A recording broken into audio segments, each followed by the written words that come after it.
right, Herle Burlyites. The federal budget we've all been waiting for is finally here, and so is our two-part Herle Burly Budget Breakdown podcast.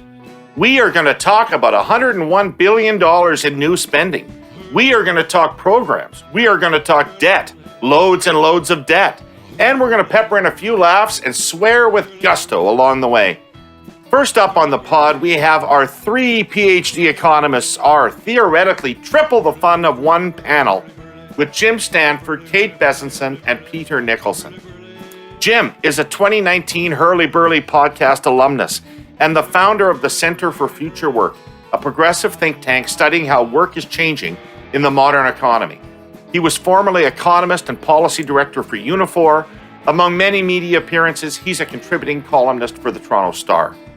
Kate is another official Herle Burly alumnus appearing on the show back in July. She's an Associate Dean of Social Sciences at Brock University, and she's written extensively and presciently, as it turns out, on the need for government support of childcare in order to recover from this pandemic. Peter has served in numerous posts in government, business, science, and higher education. He's been my guru for years. His long public service career includes positions as Head of Policy in the Office of the Prime Minister of Canada, and Clifford Clark Visiting Economist at Finance Canada, where he wrote the Jobs and Growth Strategy for the 1995 budget. He's written exclusively for our online publication Quotes, which you can find at airquotesmedia.com. And he's a member of the Order of Canada. That, my intrepid Herle Burlyites, is a hell of a lot of fiscal analytical firepower. Part two of the pod is the political panel with our strategists and comms gurus from the furthest back of the back rooms, the secret back rooms where prime ministers just might hurl a telephone at the wall or tell you how crappy your last speech was. Jenny Byrne and Scott Reid. We're going to pick up on all the budget talk. We'll dive into Aaron O'Toole's carbon tax masquerading as something called a low-carbon savings account. And there are political shit shows that are manageable. And then there's the irretrievable shit show that Doug Ford's Ontario government is right now. Plus, we'll throw all of our hey yous out into the digital void. Starting with Jim, Kate, Peter, I want to welcome you to the Herle Burly this week. Great to see you. Thank you for doing this. Hey there. Thanks for having us, David. Great to be here. So, big budget, historic budget in a lot of respects. Kate, could we start with you? What's your overall take and impression of this of the budget released on Monday?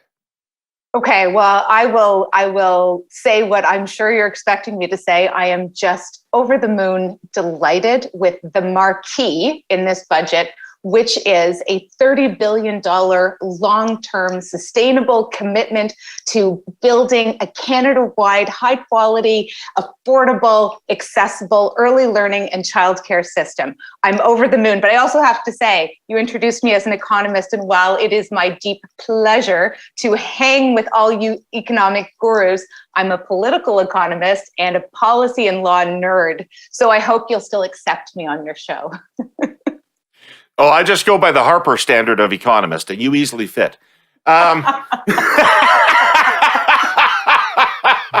Thanks. Jim, what's your overall take? Well, first, a fun fact, David. I studied economics down the hall from Stephen Harper at the University of Calgary in the 1980s. He was a very nerdy master's student when I was finishing my BA honors there, and let's just say that our paths diverged from that point on. Anyways, in terms take you of for a member of the Calgary School. There you go. You see, it depends what Calgary school you're talking about, I guess. Anyways, I am in terms of the overall direction of the budget, as opposed to some of the specifics that we'll get into. I think it's appropriate. I think it's encouraging, and it meets the need that we have at this moment. Clearly, we are not through the woods yet on this pandemic. In fact, unfortunately, by some measures, the worst is still ahead of us. So in that regard, the government has resisted the call that comes from some quarters, to immediately start battening down the hatches and set out a timetable for balanced budgets and all that stuff, and has said, no, there's something more important here, protecting Canadians through catastrophe. And that is, in fact, the ultimate job of government. So I think the new spending that was announced is important and appropriate. And some of the particular initiatives are transformative. So on the whole, very pleased with it. Cool. Thanks. Peter, what's your take? Okay, well, look, I certainly don't disagree with what's been said. I think it was an appropriate response to the times. Whether it actually contains the measures that will produce, building back better in the aftermath of the pandemic, I think that's something we've got to talk about. I'm a little skeptical, and we'll come to the reasons why. As a document, I thought it was ghastly. I mean, it is almost impossible to discern any particular theme in this budget. The child care program certainly stands out, and we're looking forward to talking about that. Many a twixt between cup and lip on that one.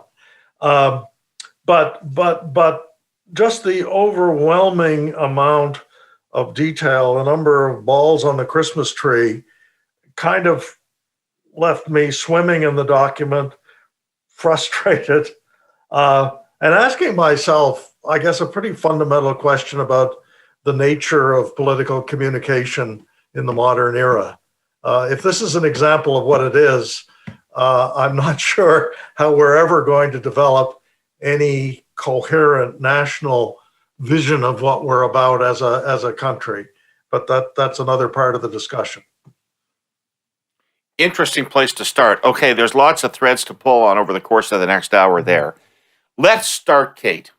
Yeah. Let's start with the childcare component. Obviously, the centerpiece of the budget. Obviously, what they wanted us to pay the most attention to. It's a big number. It's a very big number with ongoing commitments, as you said, sustainable. How does it come together? How do we get from this federal financial commitment to an actual national system of childcare? Because it's quite a difference. Yeah, and you're totally right. And I guess I'd start by saying, everybody keeps calling it a national system, and I've been really trying to think about it as a Canada-wide system rather than a national system. Because I think if we say national system, we somehow assume that it's been uploaded to a different level of government. And that's really not what we're talking about here. What we're talking about is the federal government using its significant spending heft with a scaling of best practices to attend to three buckets and saying what we need to do in the short term is bring down fees so that parents can get back into work. And we need to build the architecture so that we can sustain the kind of economic growth that's going to be needed moving out. So it's sort of a short-term and a long-term project. I would say that if we think about it as a Canada-wide system, what it does is recognize right now that we face the prospect of a gender unequal recovery across the country, and in fact, an economically unequal recovery across the country, where the maturity of the childcare system in the jurisdiction or the province or territory in which you live may determine whether you, your family, and the economy that you exist in recovers and how well it recovers. So it's responding to an evening out of that landscape in the very short term, and then evening that out over the long term so that all of that economic heft and all of those returns that Jim has canvassed really well in the report that he wrote in the fall can be shared across the country. So of course, there are going to be bumps in the road, and there's a lot of negotiation ahead. But this is serious. This is saying we are putting a huge amount of money on the table. We are in it for the long term, and it's going to be very hard for provinces to look away and to say, no, I'm going to leave that money on the table. Jim, you've done a study that you released in the last day or so that you think they have actually underestimated the economic growth from childcare, and you think it's a bigger deal. But while you're talking about that, could you maybe flesh out where Kate was going? Like, how does this become a program? If I'm a person who's anticipating needing a childcare space, how does this announcement in a budget become relevant to me? Because it feels to me that there's a long way to go between here and $10 a day childcare space. Well, there is a long way to go, no doubt about that. The government said 5 years to go, but as Kate pointed out, the progress can start quickly in terms of reducing fees and starting to roll this out. I do think that the finance minister was very cautious in her judgment about what the ultimate economic impact of this will be. There was a box in there that said, they could anticipate an increase in women's labor force participation of about 240,000 women on the basis of the Quebec experience, and an extra 1.2% in the level of GDP once the whole program was phased in. And I think that's very, very cautious. I think it's a cautious estimate of the participation impact. It ignores the fact that it's not just women coming into the labor market. They can also work longer hours. You get much more full-time work, and that for women and a career trajectory is very important. You don't work your way up the ladder generally in any occupation working part-time. That's the sad reality. So the full-time hours is as important as the participation, and they didn't put numbers on the number of jobs in the actual early childhood education system itself. Our estimates suggested there could be 200,000 jobs there alone over the full rollout of the package. So I would anticipate the final economic boost from the program to be 2 or 3 times larger than what she indicated. And, finance ministers, I think Peter had something to do with the development of this culture. Finance ministers are supposed to be cautious. They're supposed to underpromise and overdeliver. And I think the economic hit there from childcare has done that. It's underpromised, and I think it will overdeliver. Now, how do we overcome the, interminable federal-provincial, quagmire that has scuttled so many previous efforts?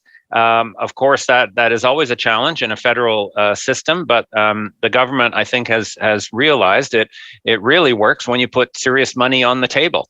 And, even in a place like Alberta, where they're still going to the old conservative tropes about parental choice and the nanny state interfering with parents raising their children and all this old nonsense. Even there, they've got, number one, free money from the federal government to lift up the federal share of the total cost of the program.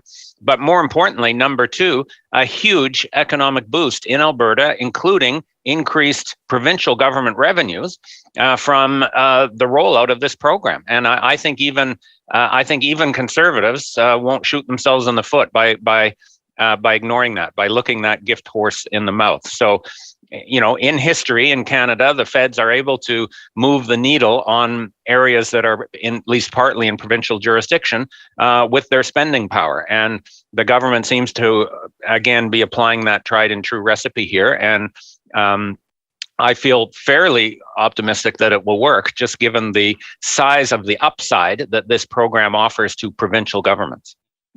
Yeah.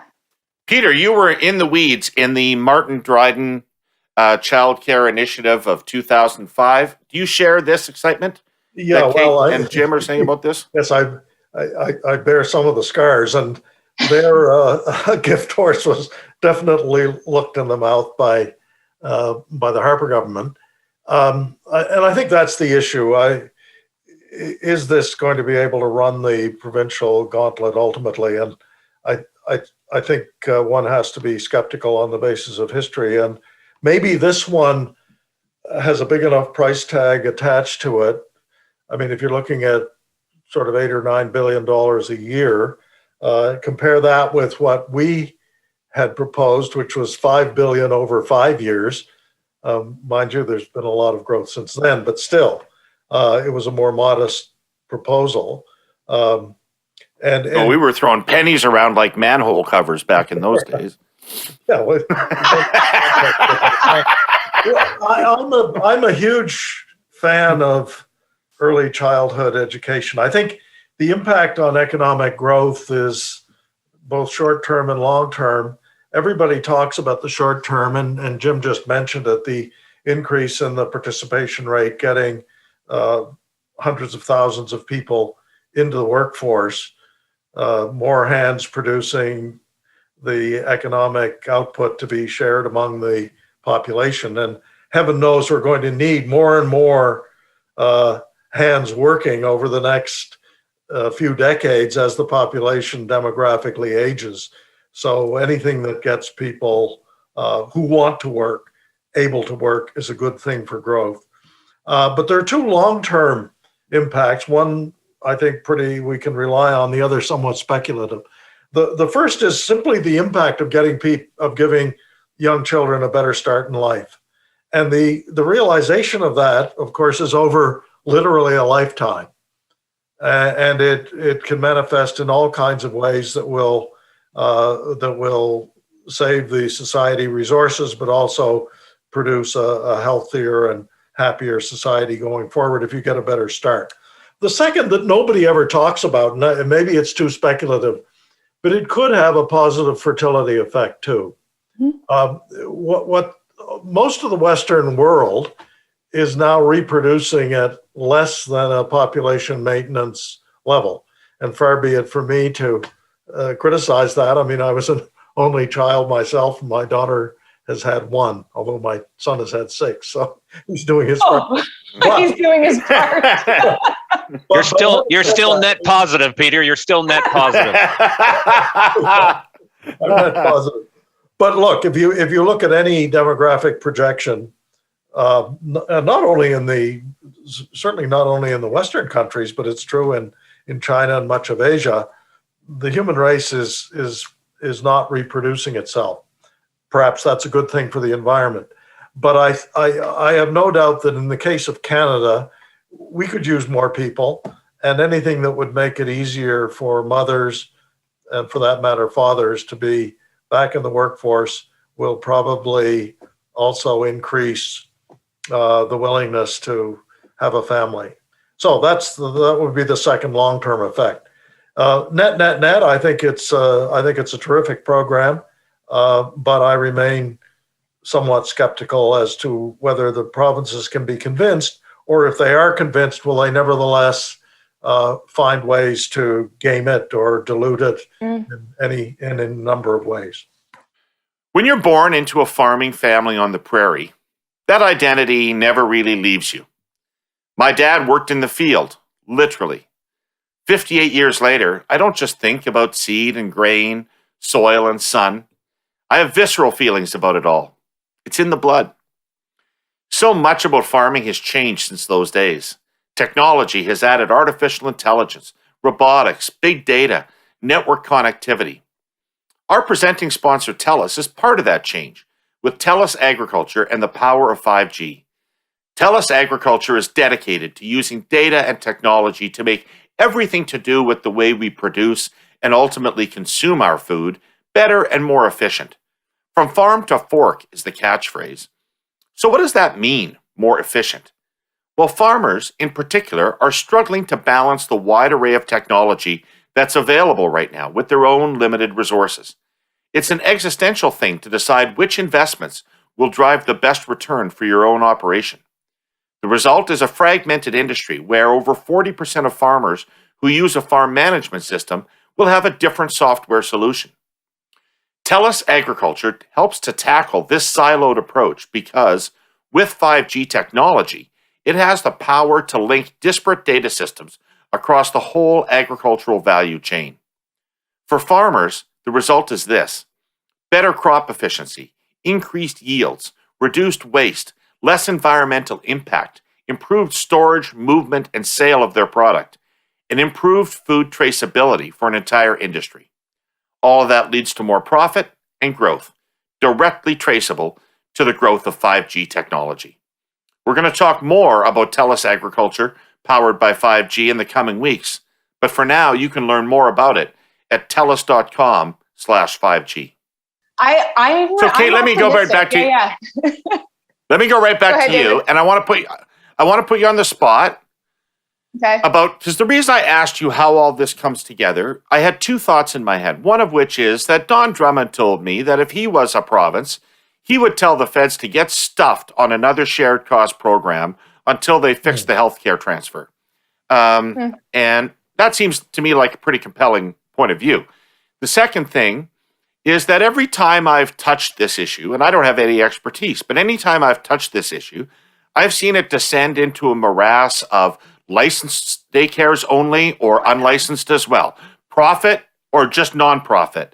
What is the component of early learning that is required in order to get to be part of this program? And it just seems to me like there's a lot of ways in which this thing can get tripped up. Do the feds have to be agnostic about all those issues to get this in place fast? Agnostic is a good way to put it. I think they did do some signaling in the budget, although it's not necessarily consistent signaling, about a preference for nonprofit. In one part it says nonprofit, another part it says primarily nonprofit. So I think it does do some signaling, and I have to say I was surprised by that. I wasn't expecting that. I think that your diagnosis is exactly right. There are landmines in policy development, and the landmines are often jurisdiction, the kind of getting mesmerized by complexity, and auspice. What is it going to look like? And so you start to fight about those, and you never get to the big conversation, which is how do you build a really good, affordable, high quality system? And what this budget does do in its ambition is fund the services. So puts a fee cap, which is essential. It funds the workforce, and it builds operational capacity. So to build it out, those are the three things that really need to be in place and have not been in place. We haven't seen this kind of investment, right? Like, we spend all this time talking about, building a childcare system, but we have never arrived at a place where we have put enough money on the table to actually put it into practice. So I'd say the other big difference right now is we have a consensus like we have never had before that is multi-sectoral. It's chambers of commerce, it's small businesses, it's governor of Bank of Canada, it's heads of banks, it is the Prosperity Project that sent a letter to many federal ministers asking for exactly this kind of childcare approach, a fund the services approach that had, by the way, as a signatory, Janet Ecker, former Conservative finance minister in Ontario. So there's a different kind of consensus that we've arrived at right now. But what needs to happen in the short term? I like Jim's term, this is a recession-proofing measure. So in the short term, to make the existing spots more affordable, to just keep the stock of existing childcare alive in place so that when we get out of this, there are spaces for people to return to. And then it does that long-term building that produces all of those downstream effects that are going to be really important. And for provinces and territories who are going to need the revenue to build themselves out of the kinds of deficits that they've absolutely had to run to get us through this health crisis, this is smart policy. And it's also really overdue policy. And I'd say, I think it probably took us having a gender equal cabinet and a woman finance minister and deputy prime minister to get the job done. I don't want to underestimate that. I really appreciate that they put themselves on the line and said, we're holding firm on this because this is the right thing to do, the smart thing to do, and the best thing for our economy. It's like the triple word score, it's good for kids, it's good for families, and it's good for the economy. I like a Scrabble metaphor, by the way. Can I ask Kate a question? I mean, we have over 20 years of experience in the distinct society, and a lot of these implementation issues have been confronted there as well. After 20 years, we've learned where the potholes are and what works and what doesn't. So, what are the most important lessons that you'd say we could take from Quebec and have some hope of transferring to at least several of the other provinces? Yeah, absolutely. I think one of the reasons that the Quebec model has been pointed to, not just that it's politically important to point to it, but it has also been important to think about scaling, is that it really attends to setting a fee cap. And so I think that was a really smart policy move on the part of the federal government to have that be one of the real anchors and marquees. I would say that Quebec has done an excellent job in the kind of approach it's taken to public management. What we have in the rest of Canada, I've said this to David before, we have like this big, huge childcare market. It's a huge patchwork, right? We have childcare dense centers. We have childcare deserts. We have for-profit. We have not-for-profit. We have home-based. We have regulated. We have unregulated. We only have regulated care for about 27% of kids in Canada. So we're starting on the back foot. We're well below our our peers internationally. And Quebec sort of is the made in Canada example that we can point to for best practices. Where Quebec has had some struggles is it's done brilliantly in its CPE, the Centre de Petite Enfance, which are the not-for-profit childcare centers. And I'd say in about the last 10 years, there's been a deregulation and an increase in the number of for-profit centers, some of which are excellent. But there is consensus in Quebec that expansion happened rapidly in the for-profit sector with less attention to the quality side of the equation. So I'd say paying attention to, and I think paying attention to that as we move forward is key to building all of those three pillars, those three legs of the stool: quality, affordability, and accessibility. You push on one too hard and you denude the other two. So one of the things that is always a huge temptation for governments is to say, it's complexity, nightmare, childcare. Let's just give parents some cash, right? So let me give you $6,000. And what you do with that $6,000, you address the affordability issue, but you say to parents, okay, go and find care. And what they're going to have to do is find the cheapest care available. And what that's going to do is stimulate a low-wage, female, precarious childcare labor market. It's not going to build a single space. It's not going to make it more accessible. And, in lots of ways, when we look at the way those tax credits work, most people don't get the full $6,000. So it doesn't actually really deal with affordability. And we keep trying the same thing over and over again because it feels somehow easier to do that. So it feels complicated to do a fund the services approach to building a childcare system. But I think Quebec got a lot of the pieces right. So we can scale those. And it's not just Quebec. We have other jurisdictions in Canada that are doing a great job. Like Quebec BC has been working a $10 a day pilot. And I'm sure Jim, who's in BC, can talk about the BC budget that came out this week. PEI has been doing a great job. New Brunswick has introduced $25 a day. So we have, and Alberta, remember, had a $25 a day pilot that was recently canceled by the provincial government. But we have this great experimentation subnationally. And that's one of the benefits of this challenging federation that we have, is we can scale those best practices and share those across jurisdictions so that we can arrive at what I hope in 2026 is a hugely expanded, accessible, affordable childcare system from coast to coast to coast. Can I just build on two things that Kate pointed out that are both bang on? One is the importance of that fee cap symbol that gets sent. So $10 a day by the end of this rollout, that's going to stick in people's heads. And that's how the Quebec system started. It was originally $5 a day. And when the provincial government tried to get away from that, remember that for a while they tried to experiment with a phased system based on how much you made as a parent. It was very, very unpopular. So they abandoned that. So I think this $10 a day slogan is going to stick. And it's going to reinforce that coalition that Kate was talking about earlier as well. Even in a place like Calgary, I think I might have mentioned I come from Calgary. Alberta has the youngest, most skilled labor force in Canada. And I can assure you, there are hundreds of thousands of parents in Alberta saying, yeah, I want $10 a day childcare. And that is going to stop the Jason Kennys of the world from messing this up. They are going to say, where's my $10 a day childcare? So I think politically as well as economically, this strategy is going to be very effective. On the other hand, if I recall the numbers correctly, the feds have said that the provinces are going to pick up half of the subsidy. So you know what? I think that this is being a bit misinterpreted. It's one line, and I pulled it up here because I anticipated that we were going to talk about this.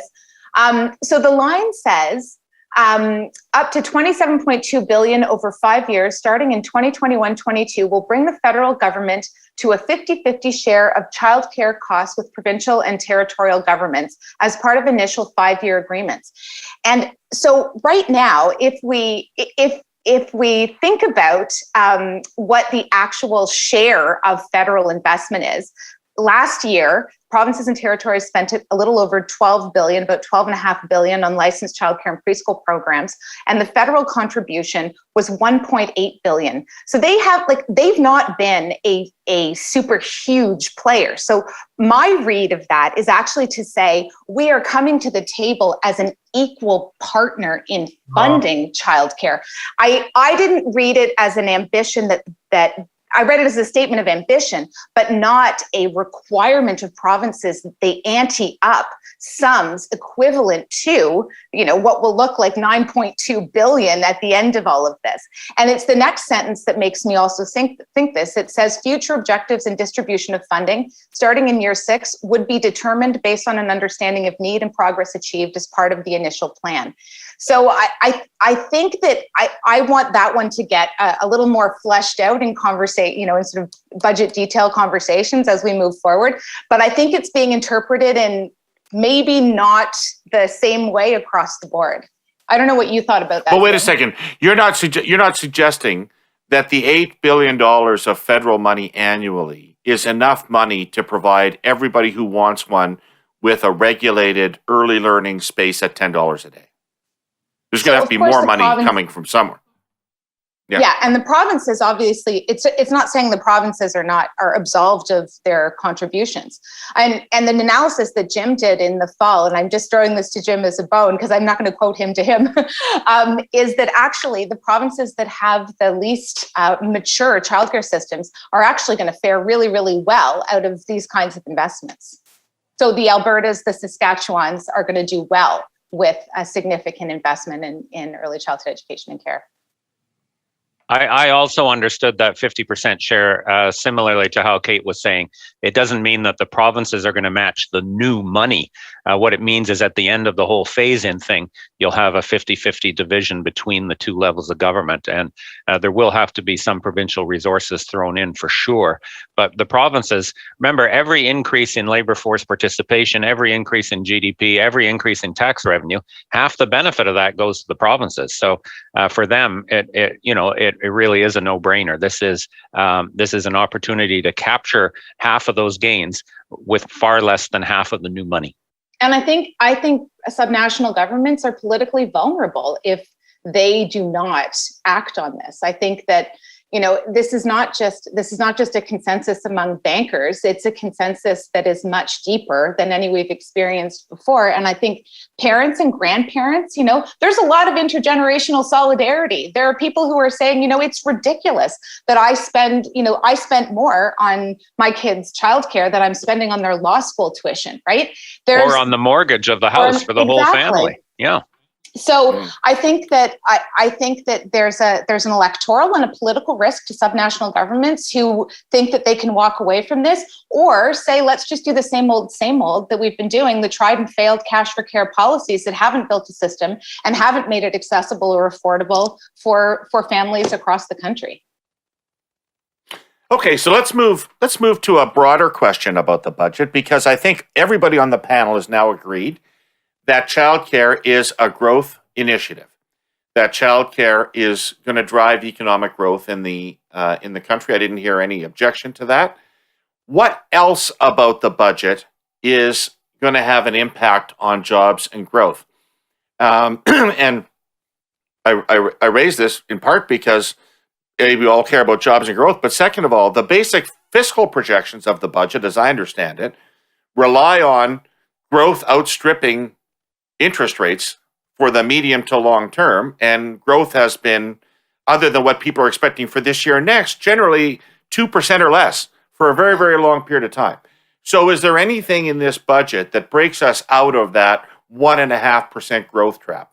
Let me say, David, before you start, there's a difference between real growth, which is sort of the 2% and less, and nominal growth, which is the relevant growth in this case, for the tax revenues, et cetera. So the nominal growth, you have to add the inflation on, and that's been more like 4%. So okay. It's nominal growth relative to the interest rate that matters. So we'll come back to that though. Just pick up though, Peter. You go. You're my jobs and growth guy. Is this a jobs and growth budget? Well, I mean, what I've said for many, many, many years is that the growth of the economy really depends on the non-government sector largely, if I could put it that way.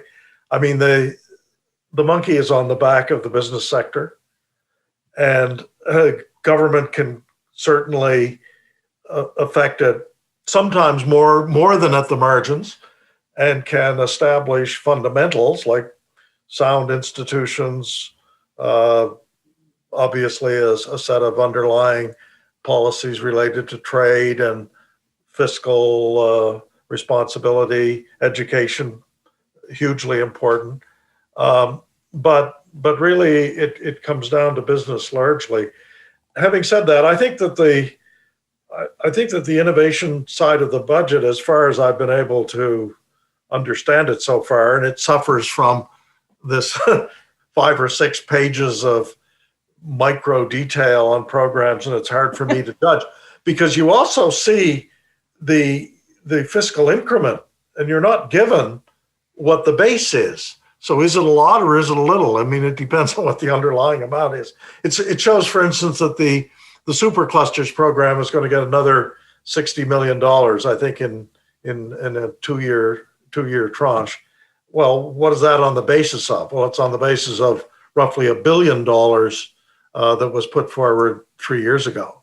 So is 60 a lot or a little under those circumstances? Now, having said all that, look, the bottom line is pretty simple.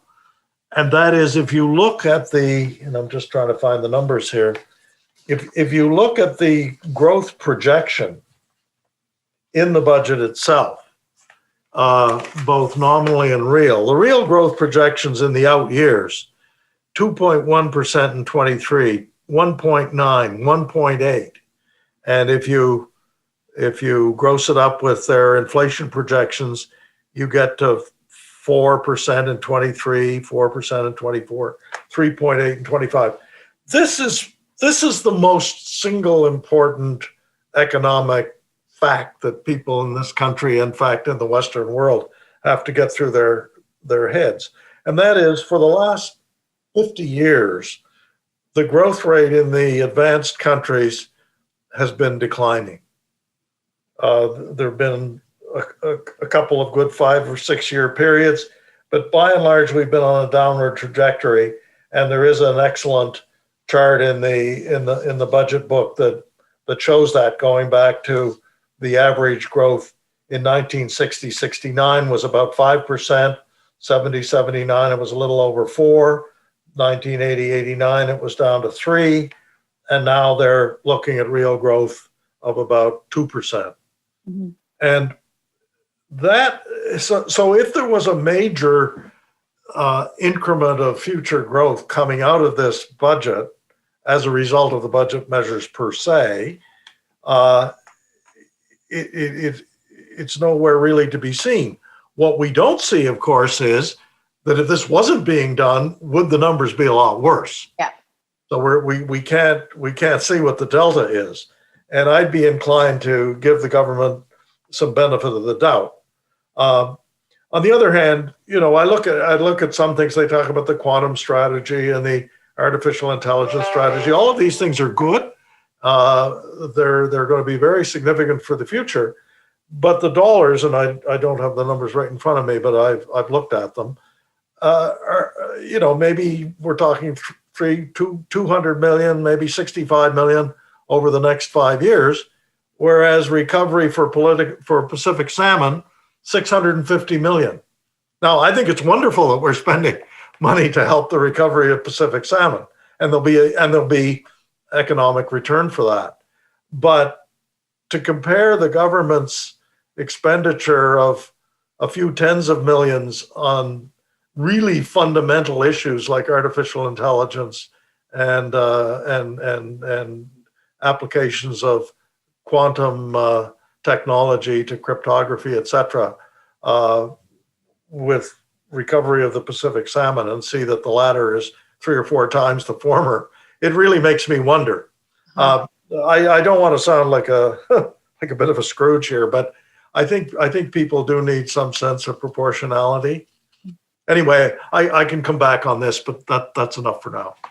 Well, Peter, next time you're out in Vancouver, I'll buy you some of that Pacific salmon, freshly cooked, and maybe you'll change your mind on that judgment. But I didn't say it wasn't a good idea. I want to build, David. I want to build on one thing that Peter said, which is what would the growth and jobs outlook look like without this? Yeah. And I think that's important. Like, I agree with Peter's point that the bulk of the leadership of economic growth relies on how businesses are going to invest and innovate and hire. No doubt about that in our economy. On the other hand, they do that within a macroeconomic context that has everything to do with spending power and expectations and the general macroeconomic momentum.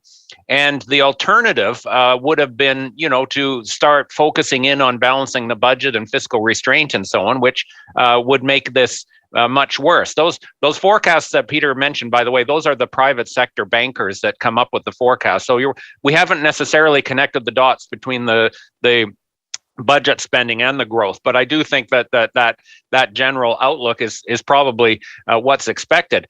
We have an interesting counterfactual, though, because the last time we had a giant global economic crisis was the global financial crisis in 2008, 2009, and we have a bit of history in Canada about how to respond to things and when to take the foot off the gas and slam it on the brakes, and it is not yet.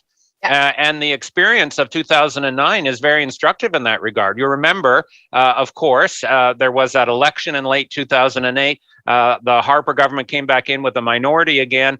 They suddenly discovered that maybe there was a recession on the horizon and that a bit of stimulus would be in order. So they did have a one-year package. But already by the budget of early 2010, they were announcing tens of billions of dollars of spending cuts and an aggressive timetable to eliminate the deficit. And lo and behold, that absolutely took the wind out of the sails of the recovery. And we ended up seeing growth dip, unemployment stay high. And then eventually, with the oil price shock, we slipped back into recession. So that, in a way, is a textbook example of what not to do coming out of a crisis. And we're not even out of the crisis yet. So in that regard, from the economic growth perspective, it's obvious that we're going to need continued fiscal support in a general sense. I agree with Peter. We need more flesh on the bones in terms of the industry-specific plans that are there. There's other things the government has done in the area of energy, renewable energy transitions, public transit, infrastructure, et cetera. Those will also help. But I agree with Peter. We need more details on how we're going to boost those key industries. But the overall macro framework that's been set, I think, is quite appropriate. But, I would also say that this in some ways feels a bit like two budgets. It feels like we're back in March 2020. Like we're not in recovery. We are still in the let's just keep the lights on phase. And for those purposes, for the purposes of being in this moment, that's like this 1.5 year long March 2020 experience. The things like extending the wage subsidy, extending the rent subsidy, making adjustments to the working income tax credit and making it more generous. These are really, really crucial measures that are absolutely needed right now. And also the incentive for employers to hire new people. I mean, I can say just from my own experience, my spouse is a small business owner, started the pandemic with 50 employees, very rapidly went down to 17 and has been moving back up. And he and just about everybody else in the business community where we live have said over and over and over again, if it were not for the wage subsidy, we wouldn't have the lights on. We wouldn't have been able to retain our staff. We wouldn't be able to be ready to put our foot on the accelerator once we can get out of this. So I think those measures we shouldn't overlook those because those are really crucial to moving us to that point where we can really think about how do we take our foot off the gas and let the economy soar. So let's take Kate's terminology and let's put that one budget aside, the COVID recovery budget. And let's say that for my purposes, I agree with Jim, from what I can tell, 100%, that there is no point in withdrawing that support from the economy right now would kick the slats out from under the thing. But on the $100 billion, is there a strategy in there somewhere, or did they just take a whole lot of money and throw it at the wall and see what sticks? Or do they have a theory about what's going to grow the Canadian economy? I think the fact that it's $100 billion speaks to your first thesis that There's a certain amount of... That's a 1 with 11 zeros after it. Right. And by the way, I have looked hard to find in the document, I'm sure it's there somewhere in the 750 pages, where that 100 billion is actually itemized. I've seen 135 billion of new spending if I add up one of the bottom line rows, but I've never actually seen the 100 billion. What is it? Well, and then that is confused further by the fact that that is the kind of incremental stimulus or development package, but within an overall envelope of spending that is shrinking. So if you look at the budget, the actual total program spending falls by 200 billion a year over the next 2 years because of the gradual withdrawal of the COVID supports, which is necessary. So it is going to be hard to sort out exactly what is the new bits that are supposed to be promoting growth from what is the overall package of measures that is going to contract anyways, hopefully, assuming that we're coming out the other end of this in a few months' time. Yes.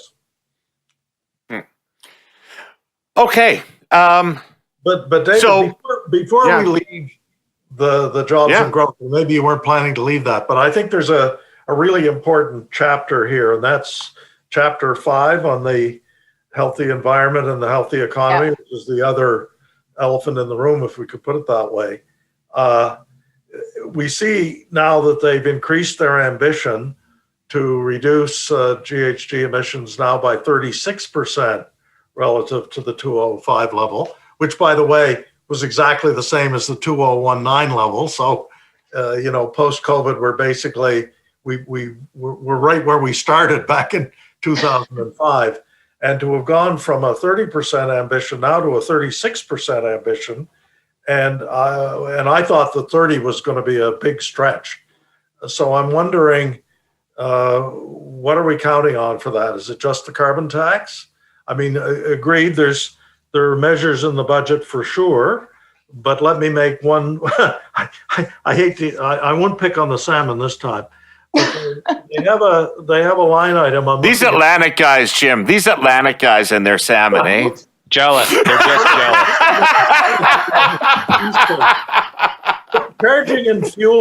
Charging and fueling zero emission vehicles, which is absolutely crucial to electrifying transportation, which is a quarter of Canada's GHGs.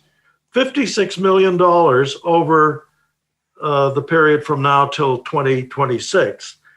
And then I look several... That's not going to replace gas stations. Then we have... That amount of money is not going to replace gas stations. No, well, and two other items here.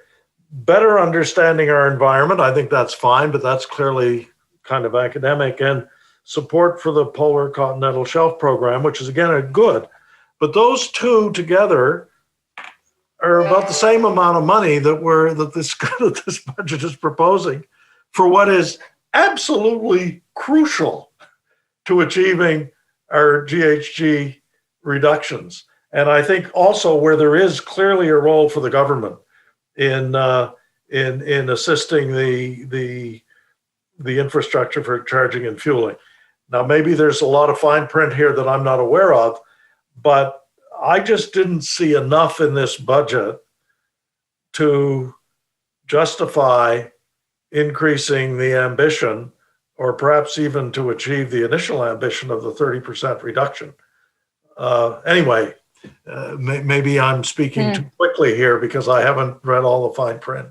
No, I think Peter's point is valid, although the thing we have to remember is the budget was not the environmental strategy. There's a whole bunch of other things that have been announced.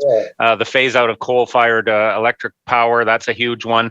The electric vehicles expansion in general, including the great piece of it, which is that Canada is going to be a major manufacturer of electric vehicles. Yeah, absolutely. Thanks to the active industrial policy partnerships that the government's been doing. That's wonderful. Building retrofits is an important part of it. Buildings is another 25% of our total greenhouse gas emissions. And it's a great job creator. It's such a labor-intensive activity. That's a very good one, as well as, of course, the indirect effects of the carbon tax, or I guess what we might call carbon pricing. The pollution savings account or something. Is that what O'Toole calls it? I forget. But anyways, I agree the target is ambitious, and I agree we need more boots on the ground to make it happen. But we weren't expecting all of that to be in the budget, is all I'm saying. Very good. I mean, the principle, the centerpiece of the climate strategy is the carbon tax. But, time is already wasting given the scale of the changes that have to be undertaken. Absolutely. What I want to come back to one second, Jim, for what you said a moment ago, the very job intensive task of building retrofits. Absolutely agreed. But I think one of the many lessons that COVID is teaching us is that there are very real supply constraints in this economy now. And in this little town I'm in, you can't find a plumber, you can't get an electrician for 3 months. Plywood is costing us literally 5 or 6 times what it did 3 or 4 months ago. So there's enormous inflationary pressure in those very specific high pressure areas. And I would expect that a lot of these environmental retrofit projects, for instance, are going to experience that in spades. And again, we're talking about relatively short timeframes now. I mean, 9 years may sound like a lot between now and 2030, but it really isn't. It's almost yesterday. Anyway, that's enough for me on that one. Yeah. Anybody else on the jobs and growth part of it?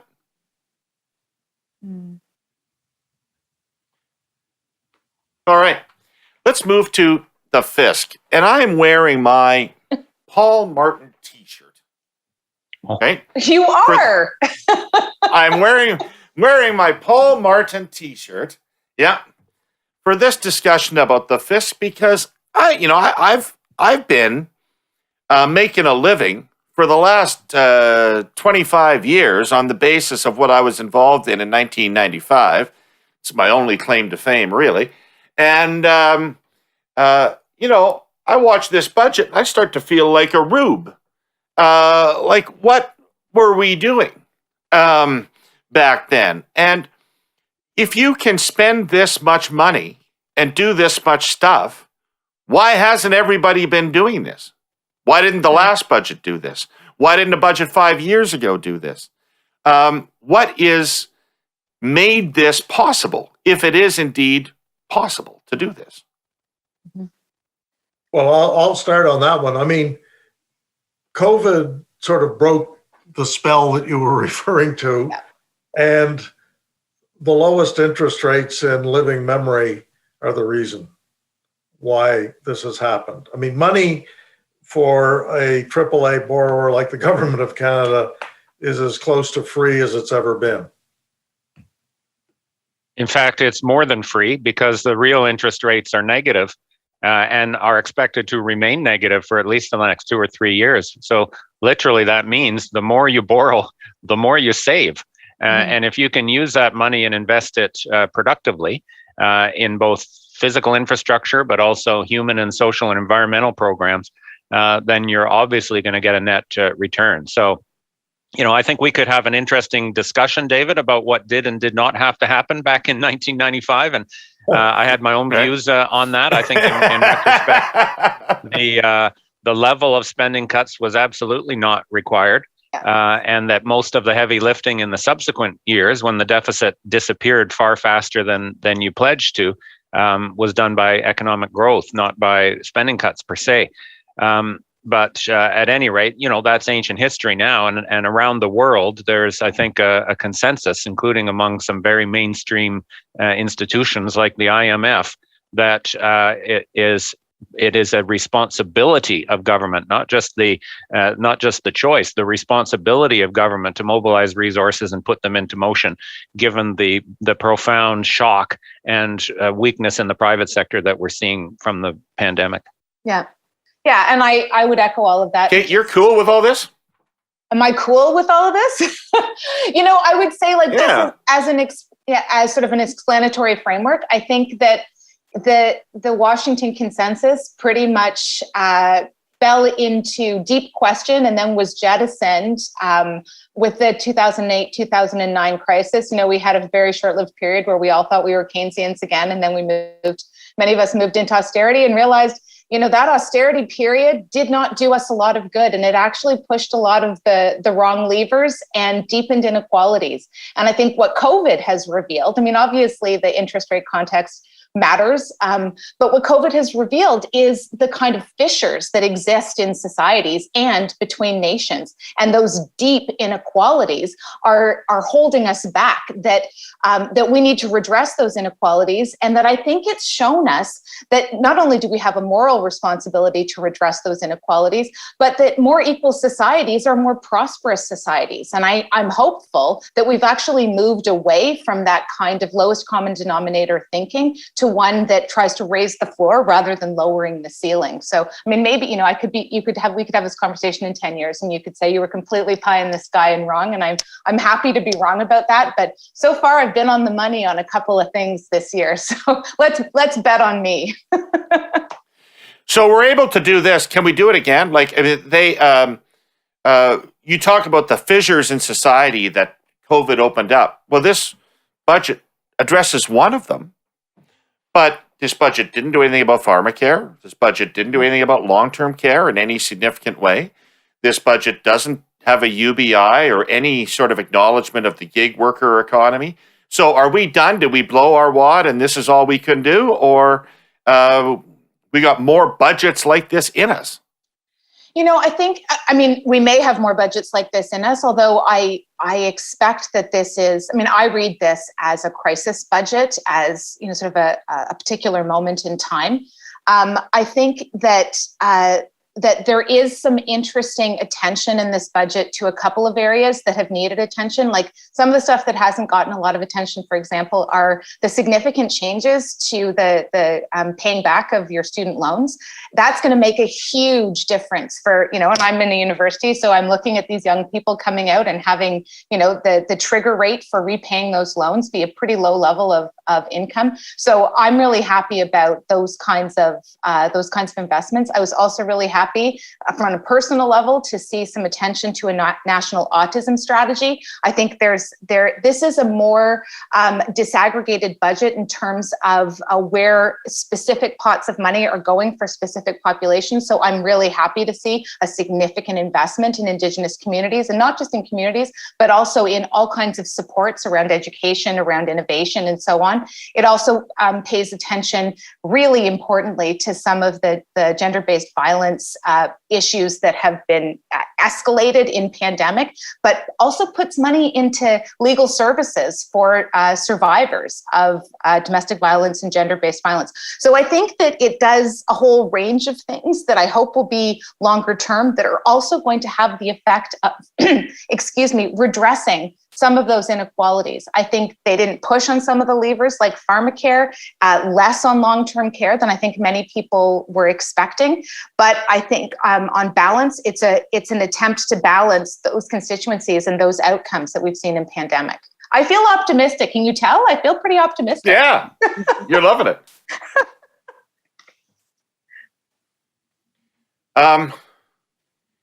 So did it have to be this big? If you go ahead, Peter. Question of sustainability, and can we keep doing this?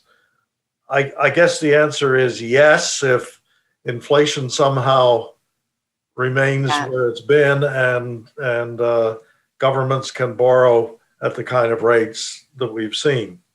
Ultimately there will be a limit, but we're nowhere near it yet.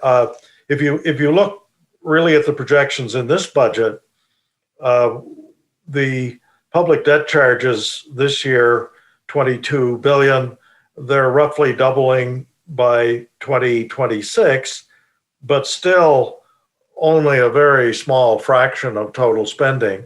And the effective interest rate on that debt, if you take the net debt stock and divide that into the public debt charges, it's going from about 1.7% effective interest rate this year to 2.6% in 5 years' time.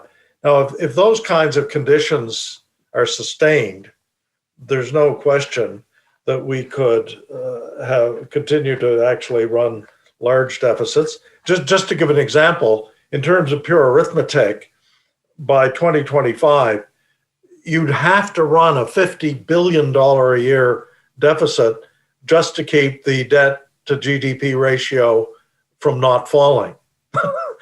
That sounds a little unintuitive, but as long as the debt is growing at the same rate as the economy, let's say 4% in nominal terms, the debt to GDP ratio is not going to increase. And at roughly 50%, that's something that a country like Canada can afford, providing particularly that a lot of the spending has either a social or a physical investment aspect to it. So there is a payoff over time. I agree with Peter on that. And in fact, even more so, that increase in the effective interest rate on the debt that he mentioned is on the basis of those private sector forecasts that they take as input to the budget. And those forecasts, I thought, were a bit pessimistic on the interest rate side. They saw the rate on 10-year bonds, for example, doubling over this period. And the experience of the last decade and more since the GFC shows that the typical private sector forecasts of interest rates missed consistently. They were always lower than expected to be. So I would think that is actually a pessimistic judgment. And in terms of the sustainability of the debt, the interesting thing for me, I know that, Mr. O'Toole and the others are railing on about this giant hole of debt we're falling into. This budget actually projects almost wiping it out by 2022, 2023. By that year, the cash deficit is $50 billion, which is going to be under 2% of GDP, which isn't an issue. It just isn't an issue. So in that regard, But 3 years ago would have been a huge thing. Yeah, it would have been, because politicians play games with giant numbers. They think billions makes it sound bad. But now we've learned that you can do hundreds of billions, and it's well within the capacity of our country and our national government and our central bank to make that manageable. So in that regard, the point that Peter made earlier, that the pandemic has just thrown out the old tropes about what deficits are and what they aren't, is 100% valid. And no one is going to bat an eye. Certainly no one in the financial markets is going to bat an eye at a $50 billion deficit in 2022-23. They're going to say, wow, that's good. And it is good, because it means that the debt to GDP ratio will already start falling. And so there is space, not just in terms of running bigger deficits. That's not how you solve problems in the long run. There is space for government, I think, to be more ambitious in addressing some of the fractures that Kate was mentioning earlier. Mm-hmm. But here is the... as a sidebar, I just want to say to the three of you that if any of you walked outside of your house right now, whatever community you live in, and walked up and down the street and tried to convince people that there was no inflation in the economy, you'd find yourself in some pretty strenuous arguments with people. Yes, absolutely. And I would, because people are facing these costs of trying to, do some repairs around their home, et cetera, trying to get somebody to come in and put some shingles on the roof. That is the point of attack of inflation right now. And we're going to see a very strong burst of it, I would think, coming out of COVID. There's a lot of pent up savings that are going to be spent, and the supply just hasn't increased to accommodate. So anyway, I just want to enter one caveat here, and that is when money is essentially free and it's in the hands of political actors, it is going to be spent until it is no longer free. There has to be some constraint, and we're not feeling it at this point. And so in the face of that, I think we are going to overshoot eventually. Do I think it's going to be in the next 4 or 5 years? No. I don't know how long we're looking at, but eventually... you people are literally describing a paradigm shift in this. Yeah. You're all literally describing a paradigm shift in the way. And not just in Canada. I mean, it's not like we're unique in this shift. I think we're following our peers in this. So yes, I think you're right. It is a paradigm shift. Yeah, for sure there's been a paradigm shift. And my only question is that paradigms eventually shift back. And the issue here is, how long is it going to be before some combination of inflation and higher borrowing rates eventually will choke off the party. I would say that I don't see that on the horizon, but that's because my crystal ball isn't perhaps clear enough. But, I agree that we're going to see, we can't look into the crystal ball and predict what's going to happen in 10 or 15 years. We can maybe guesstimate. But I think for the moment right now, the diagnosis has been, and I think that this budget in some ways kind of reflects that this is a recession that has had a very gendered profile, and that the tools, the big tools, the 30% marquee, program for spending, but also for recovery proofing, is one that attends to the gendered profile of this crisis. And it's unlike any crisis that we've experienced before. So it makes it maybe a little harder for us to navigate its variables, because it's not the traditional method that we might think about, especially in terms of stimulus spending that might otherwise, for example, go to built infrastructure disproportionately rather than a social infrastructure-led recovery. So is there any reason other than politics? Because I put out a tweet yesterday about what happens to people when they run for election on a promise to raise taxes, and you end up like Walter Mondale against Ronald Reagan in 1984. So, but other than politics, is there a reason why they didn't say add 2 points to the GST to help defray some of the costs of current consumption? Wouldn't that have been a responsible thing to do? Find some revenue somewhere? Jim, go ahead, and then I'll make a comment on that.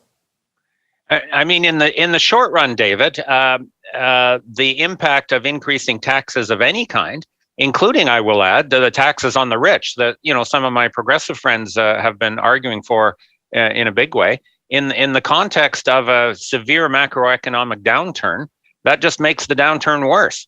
So I don't think it's appropriate at all to say, well, we are going to have this new spending, but we better raise taxes to pay for at least some of it. I don't think that addresses the nature of the problem. The nature of the problem is a lack of spending power. And in the long run, yes, we do, I think, need to do some things on the revenue side, both to increase the overall level of revenue and shift the burden so that it's a bit fairer. But in the short run, that doesn't make sense. Yeah, well, wait, you gave me a chance to sound really smart. Peter, you got to hold on, because Jim gave me a chance to sound really smart. I thought we were having a supply-driven recession, not a demand-driven recession.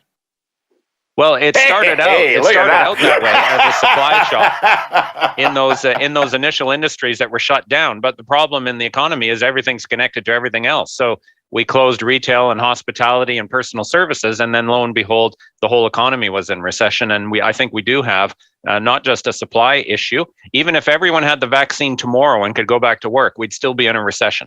We have an issue where we have to restore spending power, job creation, and macroeconomic momentum. And in that setting, increasing taxes is shooting yourself in the foot. Yeah, and remember that the economy is a circle. And supply is demand, and demand is supply. And Jim said exactly what I was going to say. The thesis of this budget is that we should err on the side of stimulating, not the mistake that was made in 2008 when austerity was sort of the last gasp of the Washington consensus. And look, frankly, we can afford this experiment. I think it's going to work. Uncle Sam is doing it to a vastly greater degree. Yep. And good for him, because that's going to help our economy. So my last question about it is, Don Drummond was on this show last week, and Don has a very different take on this. And I won't make you debate him point by point, but let me just lead off with one thought that he had, which is, we are bequeathing to the generations younger than us a destroyed environment that will have to be repaired and mitigated, and the costs of that are enormous.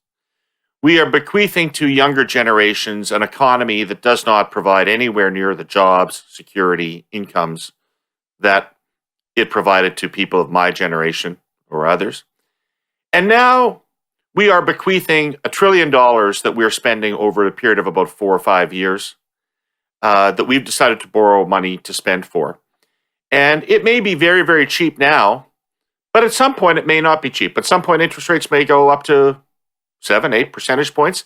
And then wouldn't the people living then wish that we hadn't borrowed $1 trillion? Well, there's lots of ways that we leave our children with a great burden.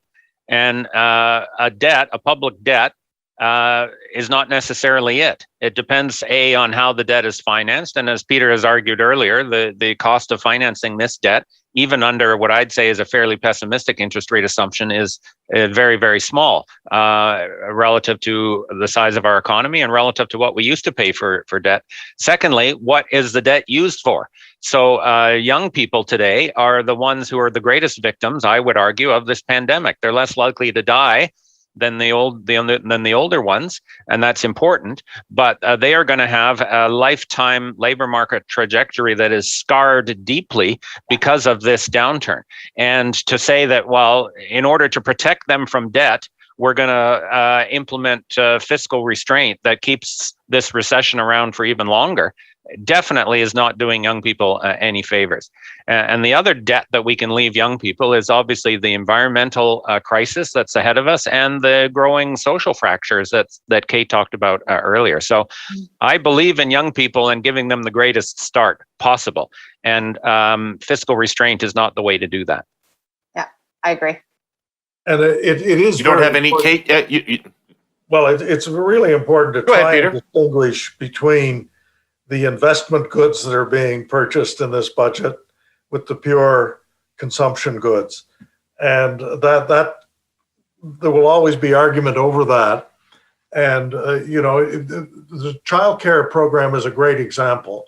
In my view, that is a terrific investment in human capital that will pay off through a lifetime. And the great beneficiaries of that, of course, are going to be the people who will be paying taxes and running the economy in 20, 30, 40, 50 years. I agree with that. You'd have to look a lot more carefully than I think any of us have had time to do to see the investment quality of a lot of the other things here. What I would say, though, to come back to Don Drummond's point, is that we as a nation are going to be investing a huge amount more in coping with climate change, both on the adaptation part, because so much of the damage is baked in already, but also on the mitigation part. And what that's going to do, and Jim, I'd like your view on this, most of the projections do not indicate that that is going to hurt the economy in GDP sense, because the investments that have to be made are going to contribute to the GDP. What it's going to do is put great pressure, downward pressure on consumption, because so many of the goods that are going to have to be purchased over the next 20, 30 years are investment goods. And I'm not sure quite how the society is going to react to that. So the GDP isn't what's hurting. It's the stuff that you're consuming for dinner, tomorrow. What do you think about that, Jim? It's not discussed very much. Well, I agree, and I'm also concerned with the kind of chronic weakness on the business investment side in Canada's case. We put all of our eggs in the basket of building gigantic extractive resource projects for several years, and that's not in the cards anymore.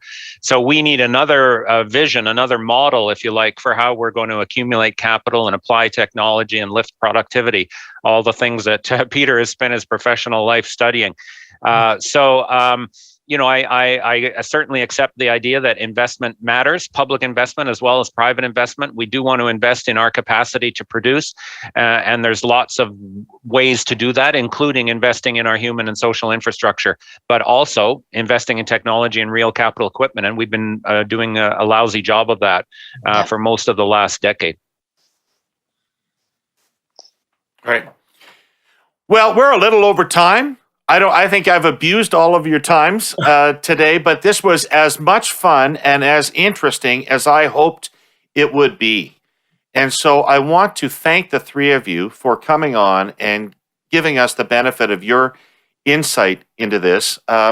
And, I wanted to have three people who broadly shared the objectives of the budget and debating over how well it achieved them rather than having an ideological debate about whether they were heading in the right direction or not. And so that's what we've done. And I think what I sense from this group is a fair bit of enthusiasm about this effort, but some pretty substantial questions about the substance and the content and how it all rolls out. So it's going to be interesting to observe. Any last comments, anybody, before we break up? Anything you wanted to say? Is that this budget, as it stands, is probably not going to be enacted. Before it happens. So we'll get a second kick at the can. We've been here before. Yeah. We've been here before, David. Yeah, I have more confidence in the Trudeau people to win re-election than I did at us. Good luck to them. All right. Thank you all for coming on very much. And take care. Stay safe, everybody. Oh, great pleasure. To meet you, Kate, and great to see you again, Jim. You too. Thanks, team. Great conversation. Thank you. Terrific. Thank you. Bye. Bye now. Bye. Okay. This is a really big deal. About as big as it gets in Canadian business. Our sponsor, CN, has just made a bid to buy a major American railroad. It's offering $30 billion for Kansas City Southern, which is a fellow member of the Class 1 Railroad Club. What's special about Kansas City Southern is that it tracks connect the American heartland to Mexico, all the way down to Mexico City, and major ports on the country's east and west coasts. And of course, CN is the only railroad to connect three coasts. It runs from the Atlantic to the Pacific in Canada and around the Great Lakes down to the Gulf of Mexico. Because of that, CN is already considered the NAFTA railway. Merging with Kansas City Southern will clinch the title. It will span the continent, connecting the three countries whose economies have been so deeply integrated by free trade. Its reach will be remarkable. So, it's a big deal. Kansas City Southern now has an extraordinary offer on its table.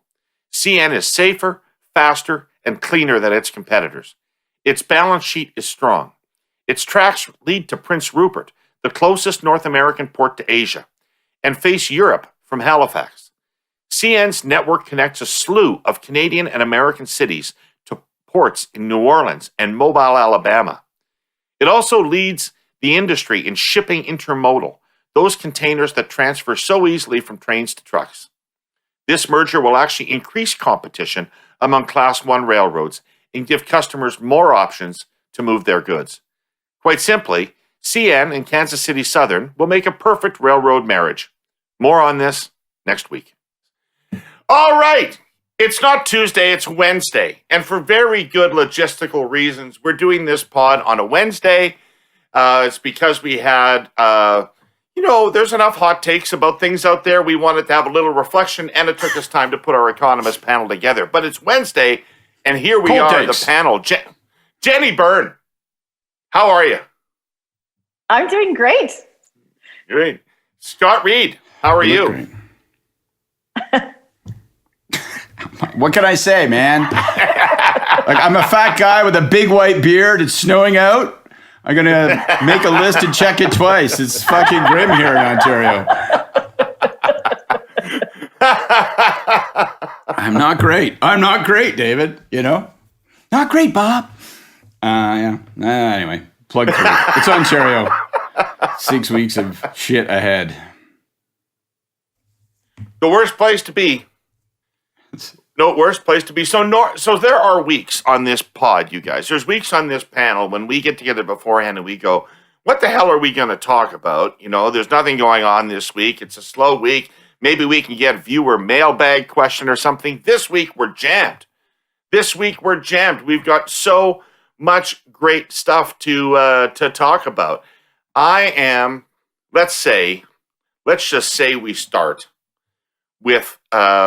Let's just say we start with the Ford government meltdown over the weekend.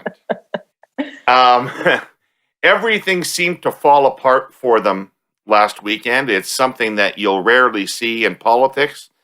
A government in that evident disarray and that kind of monolithic response to it from the public. You two who've been following it really closely, what happened over the weekend? Well, I've never seen anything in the 22 years that I've been involved in politics. I have never seen a reaction to a government announcement like the announcement on Friday. And you knew it was going to be something coming up because the press conference went from 1 to 2 to 2:30, 3:30. Let's do it at 5 because all good things come with a 5 p.m. on a Friday press conference. I listen. It's the equivalent of jumping the shark. I think that I'd like to say I was ahead of the curve on saying that eventually the Ontarians were going to say "fuck you" to the restrictions, and I think that was just they bridged too far in terms of shutting down parks, playgrounds. And telling the police that they can essentially just stop people. It was like basically bringing back carting. The thing is, they didn't really walk anything back. The only thing they walked back was allowing kids to play in playgrounds. Parks are still closed. You can't go for a hike in Algonquin Park, and they didn't really walk back on the police powers because basically 43 out of 44 police departments basically said, well, we're just not going to do this. How much is Patrick Brown enjoying this, by the way? Speaking of municipalities resisting, he's starting to lead the anti-Ford charge. It must be for him. Kind of fun. Scott, what do you think happens in those marathon cabinet meetings where they discuss these things for hours and hours and hours and then come out with what they come out with? Isn't that astonishing that you would spend that long delaying having a cabinet meeting, then long caucus meetings, and it would take you that long to land upon an answer that's so insufficient on every front. And so, it's puzzling, and it starts with shit decisions, right? Like Jenny says, it was only so long before people rebelled against the restrictions. I think, people are scared right now in Ontario, right? I think they'll live with restrictions if they think those restrictions are connected to well-being and to a better result. But as we've seen, the examples that she cited that people went bananas about, including yours truly, I've got kids in the house, they weren't even recommended by the science table, right? Their health table. So like to me, like if you're in a long meeting like that, aren't you saying to your caucus guys, I know you hate this stuff, but we have to do it because this is how bad the situation is. This is how bad it's getting. These are the opportunities we missed, unfortunately, and therefore we have no choice but to do these things. But then they land on things that are not, like they land on restrictions that aren't actually recommended, restrictions that we know will be unpopular and that won't give you any kind of result. So it's just, I could just, for the life of me, I can't fathom it. And when Jenny says she can't recall seeing anything this bad, I mean, you hate to exaggerate because, we've all seen lots of shitty stretches for governments. We've all seen days where things get really, and we've been in the middle of them when things have gone off the road. But I think it's the combination. What I think is so unique and maybe very dangerous for the Ford government right now is that usually governments fuck up and it's and people are paying attention and they don't like it and it's about politics. You fuck up on the sponsorship scandal, you fuck up on Nigel Wright and Duffy, you fuck up on We and SNC Lavalin. Those things are all bad days for governments. But we're talking about whether or not people get to leave their house. Like people are really tuned in and it matters more than Mike Duffy and Nigel Wright and the Kielburgers. It matters more to people in their day-to-day life and their well-being, and it's like, so the stakes are as high as they could possibly be for government, and you play your worst inning of baseball at that very moment. So it's just, to me, I think it leaves a real lasting question as to the core competency of the government and of the premier. And that's when it gets super dangerous from government. So people say, look, I'm sorry, I don't even trust that you know what to do, much less how to get it done. This is the first time, the last 4 or 5 days is the first time there's been really open chatter among conservatives across the province in conversations talking about, okay, well, maybe we need a new leader going into the next election. Like it's several people that messaged me or I spoke to that like were bringing that up. But I also think and I have obviously a lot of friends in the cabinet, but there's also been among conservative supporters a lot of conversation about the culpability, the responsibility that they have in this, because there's a lot of very smart people sitting in the room or sitting on Zoom or however you do cabinet meetings these days, and no one thought to say we would be the only jurisdiction in North America to not allow golf, not open golf courses. No one stood up and said, we're giving police too many powers and why are we shutting down playgrounds? So it's become more of a conversation among conservatives going, what the fuck are you guys doing? You just literally rubber stamp everything that comes from the center. And so I think it's going to end up being a big problem for all of those people in cabinet. And I would argue a lot of those people in caucus, although we're hearing more and more reports that some of the backbenchers are starting to kind of push back and fight back within caucus. But I think the cabinet ministers need to take a look in the mirror in terms of their responsibility to where the Ontario government finds itself right now. It feels to me, Jenny, that if they and I don't know, I'm not an expert. I don't fucking know anything, but it feels to me that if on Friday they'd come out and they'd said, super dangerous time, this modeling is insane. The evidence is that outdoors is relatively safe, so you can do that with precautions. But what we're going to do is we're going to bring in paid, this is all workplace related transmission, and we're going to bring in paid sick days, and we're going to take some steps to curb non-essential manufacturing and construction like the municipalities did. Had that been their Friday announcement, wouldn't that have been a huge win? Wouldn't they have been seen to be responding to what people were looking for? Wouldn't they have? So why is there such a deep entrenched opposition to doing those things that are seemingly being demanded of them and replacing them with things that are not being demanded?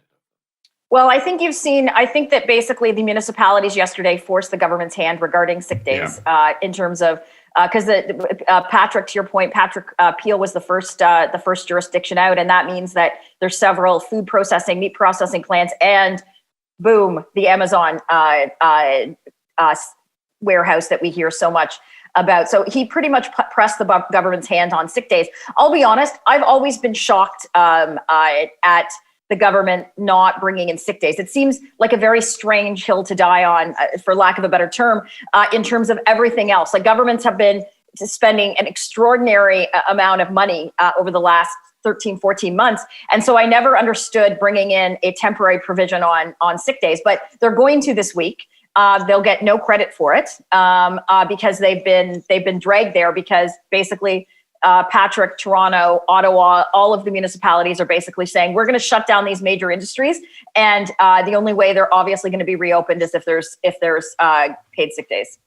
That's what really puzzles me, is that I don't even see, you can disagree with the policy choices, but I don't even understand the political motivations behind it. It's not like they're saying, okay, well, we've identified a constituency, and even if others dislike it, this is going to serve that constituency. Every constituency hated the measures last week that made no sense. There was nobody inside his caucus or outside of his caucus who was like, right on, police the playgrounds, card everyone in the entire province. It made no sense. So, they if you go back in time in your, in our little podcast time machine and say, okay, well, they could have done sick leave. I think they could have made it a political winner too. I think they could have said the federal program is insufficient. It's got a waiting period. The overall amount isn't enough. We're going to do what the feds didn't, and we're going to demand that the feds in this upcoming budget fill in that hole because they're leaving people short. And so they could have made it. They could have done it achieved an important policy objective, achieved an important public health objective, and put political pressure on their opponents. Instead, as Jenny says, they just got dragged into doing what for some reason they don't appear to want to do. And now people go, I guess you guys just don't know how to handle it. Instead, he's like calling foreign countries, asking if they'll donate doses, knowing that they're going to say no. We're going to shuffle our cabinet. We're going to prorogue the legislature. He's just pulling fire alarms and screaming, jumping out windows. It's like, what? Like, it's literally, if you tried to say, well, here's a sheet of measures, Premier, we'd like you to take in order to portray an image of absolute chaos and anarchy and incompetence. So get to it. And he's like, right on, Roger, and right down the list he went. Like, it's just bananas. No, his messaging actually on the border and his messaging on vaccines Friday was actually decent. The problem was on the border, it was 14 months too late. And on vaccines, it was 5 months too late. So you can't kind of come late to the table on major policies when you've spent, 5 months essentially kind of blowing the prime minister when other people were saying the feds screwed up on procurement of vaccines, which they did. And we've talked about several times, but Trudeau and the PMO just ran, like, I shouldn't say run circles. They leisurely walked circles all weekend around the government. So basically the Ford government has imploded this weekend and is, Scott, to your point, everybody is angry. Doctors are angry. Parents are angry, like everybody is angry. And, so Trudeau in what is like the equivalent of a troll on Twitter has a Zoom meeting with the Atlantic premiers, the smallest provinces in the country, to ask if they could maybe pool their nurse resources. Like, Blaine Higgs could just send Ontario 6 extra nurses or something, and then puts it out. And Trudeau looks good. He's wearing a casual shirt. He's got like his snacks that look like carrots and radishes in front of him. He's like sitting back in his chair, looking handsome. And it was like a major troll. But Jenny, I agree with you. But Jenny, the feds could have fixed this sick days thing themselves if they'd wanted to. It's been a demand for a long time. It's been an apparent hole in the long. They could have fixed it themselves if they'd wanted to, but they're enjoying the wedge, aren't they? They're enjoying watching Ford die. I think so. I think they've decided, and I know we're going to get into the budget. I think that they've Ford is just like in the last election, but even more so in this one. They are going to campaign against Doug Ford and this government. And 6 months ago, people would have argued that wasn't the case. Like, look at how popular Doug is. But I think they have decided that they're handling and Doug and the government walked into it. You can't call up all of the premiers and ask for nurses and support. And call on the federal government to send in the military and the Red Cross, and then expect no one to say, well, it's so fucking out of control. They've got to bring in, let's bring in the adults from outside the province. Like, they kind of stepped into it. If you're Trudeau and his office, you're sitting there going, we couldn't have asked to do this. We couldn't have asked them to do this better. I agree. Can I throw in one thought, though, which I think, just because I spoke to a federal cabinet minister this week who said to me that that's the immediate term analysis, and this person agreed with all that. But he betrayed an anxiety in Ontario that at some point there's a risk that Ford's incompetence just, and like, you got to assume there's 5-6 weeks of, ICU failures, increasing crisis in the province of Ontario. So, and their concern was, Ford's incompetence might begin to just tar all governments, right? And you could end up in a world where, you just can't get, it's not a jump ball here against Peter Dinklage, okay? Like, it isn't just that simple. So I thought the thing that was smart about Sunday was, yes, I'm sure it was politically satisfying to say, we're rolling out 4 ministers and we're responding to your cry for help and looking competent where you don't. But I'm not sure that joke is politically correct. Is that joke politically correct? Are you allowed to do that? Well, let's not call it out then, okay? Let's edit that out. We were talking about time travel. I slipped into 1977 there. I was just I was at the Dean Martin roast for a couple of minutes. Jesus Christ, Herle. Ixnay on the octave. Anyway, I will now abandon my other point about Ford and incompetence. I think I've clearly established that. I just think the Liberals had better be careful too. Like, you can't just assume that it's clear sailing because your opponent is in trouble. Like, I think this is it's going to be a shared crisis at some point. I want to go back to something Jenny said because it's super interesting, and I've seen it developing in the mainstream media and in social media over the course of the last 4 or 5 days, which is the notion that maybe Ford should be replaced. Do you think that people are coming to a firm view about Ford's inadequacies as a person to be the Premier of Ontario that can't be changed? Do you think that it's now moving into territory where he's not going to be salvageable and he's going to be a net drag on the ticket in the next election? Because people have, in a very broad way, just come to see him as inadequate.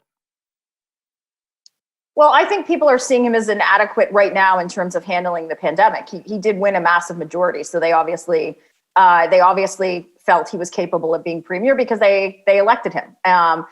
So I think that the displeasure with Doug right now is based on the handling of the pandemic, and I think that the Ford government, I think they have been desperately trying to get back onto the footing that they were in April and May of last year, and I think that Doug's colloquial style, which we had debates on this a year ago. I'm not going to say that I was right and you were wrong, Scott. Yes, you are. I'm not going to say that this week. You guys are going to rub my nose in the joke, and then you're going to remind me that I was all pleasing with Ford. Christ, it's a beating for Reid this week.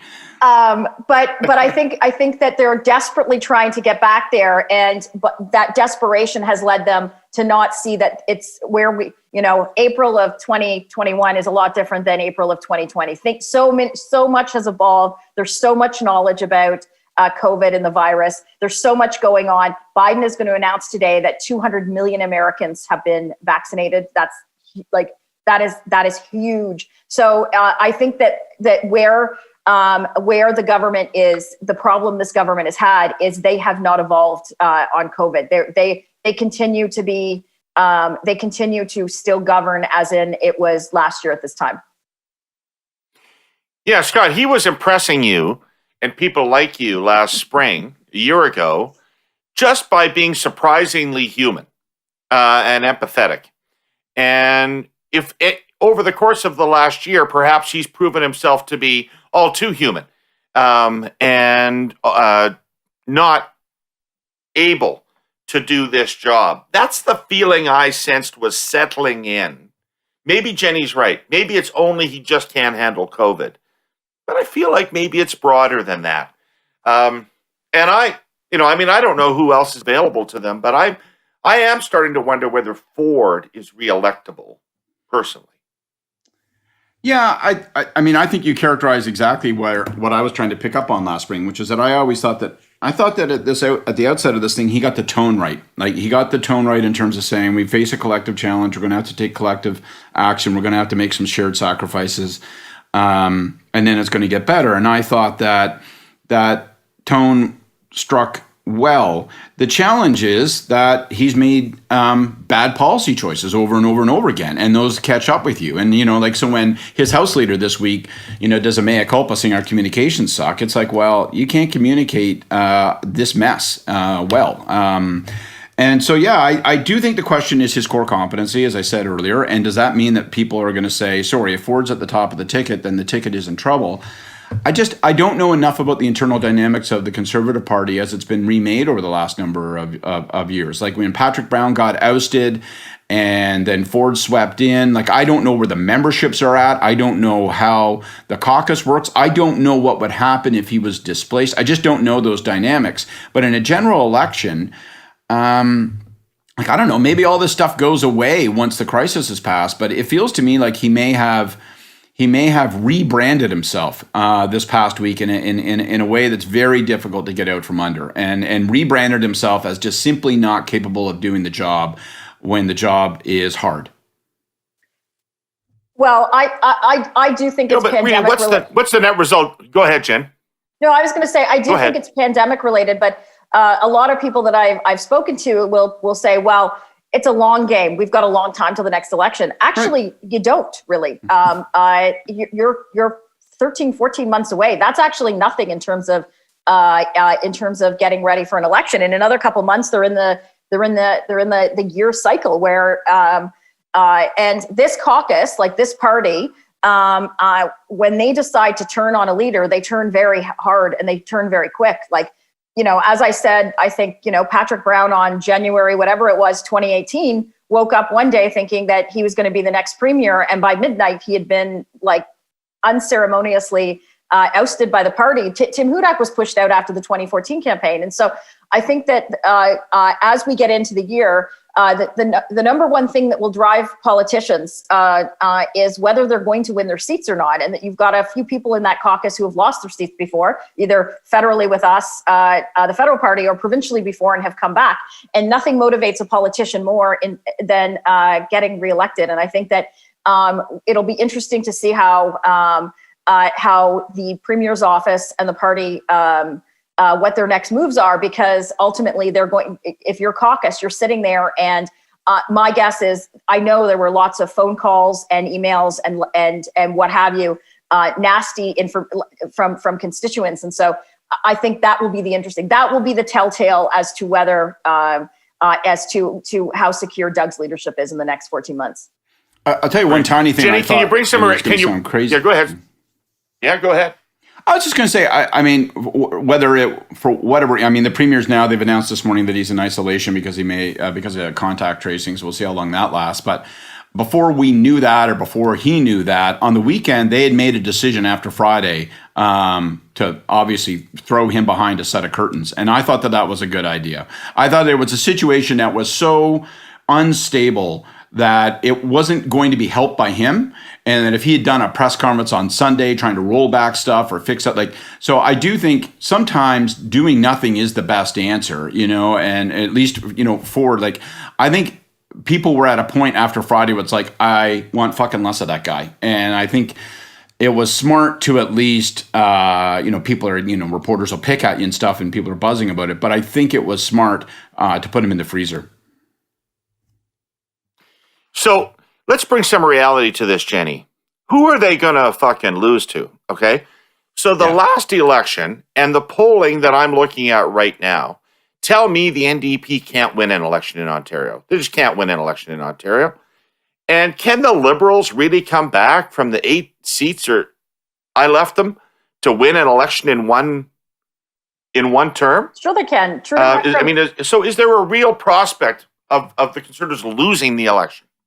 Yes, I think so. I think I've said this many times before on the pod. I absolutely think so. And so Trudeau went from 33 seats to, what were they up to, 180 some, from 11 to 15 federally. I think it's absolutely doable. The Liberal Party, you guys are blessed. The Liberal Party brand in Canada is the strongest political brand of, I think, anywhere in the Western world. You guys are blessed with that brand. And I think if you look at some of the public polling, David, and you know the polls better than me, but like this morning, I think it was Abacus, it's showing that the Liberals and Conservatives are tied. Doug's negativity or Doug's disapproval rating has like gone down or jumped, however you want to look at it, by 9 points, basically since last week to this week. And to your point, the NDP are sitting at 23%. So it's like if there's anyone that should, like, other than the caucus, the PC caucus that's feeling beaten up, your Andrea Horwath's got to be looking at going, fuck, like she's gone down in polls. Like she has had no traction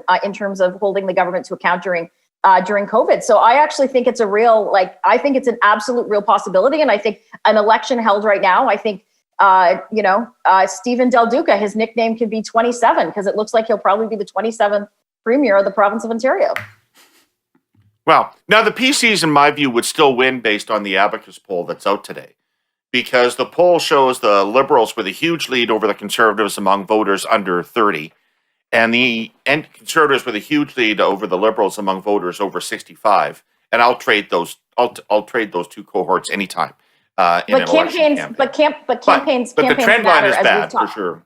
But campaigns matter, and my guess is My guess is that every Liberal in the entire province of Ontario would put differences aside to all be involved or help defeat this government. That would probably be my guess. And if the trend continues in terms of some conservative voters that I've spoken to, the problem that the Tories will have is there's going to be a lot of conservatives that sit in their hands the next provincial election if things stay the way that they are. All right, let's move on. Let's move on, if we can, to Aaron O'Toole. We'll stick with the conservative theme here for a second. I want to start with you. Jesus, it's almost cruel, David. You're just like, come on. It's the week that was. It's the week that was. What can I do about it? So, Scott, I want to start with you because, you are a very strategic thinker. Yes. You're the kind of person that develops these Machiavellian wheels within wheels. So I want you to take us through O'Toole's climate plan. What is the political strategy behind O'Toole's climate plan? I assume that the political strategy is founded on the premise that the Conservative Party of Canada can't go into the next election looking like it is fundamentally opposed to action on climate, that it needs, in order to make the electoral fight about something else to its liking, it needs to remove that as a matter of vulnerability. And so it doesn't need a perfect plan. It doesn't need a plan that's Trudeau's. It needs a plan that can be deemed to be credible, so it can say we're not flat earthers, and it can get past that so it can try to pick a different topic and a different fight. What I find puzzling is that I'm repeating lots of conventional wisdom. Other people think this too. What I find puzzling is I thought the path to do that, I thought there was an opportunity to do more than that, just strategically and politically. I thought that they could say, well, we are going to have a carbon plan. It will, be similar or neutralizing in terms of most people's interpretation as Trudeau's, but we will not include a carbon tax. And what I was almost startled by, to be honest, was, and I say that because I thought then he could neutralize the issue, but he could also use his climate plan as a shield, and he could use the carbon tax as a sword against the Liberals and say, this isn't really about fighting climate change. We're going to fight climate change also. The only real difference is that they want to tax you for stuff that has nothing to do with it and that won't help it, and we will not.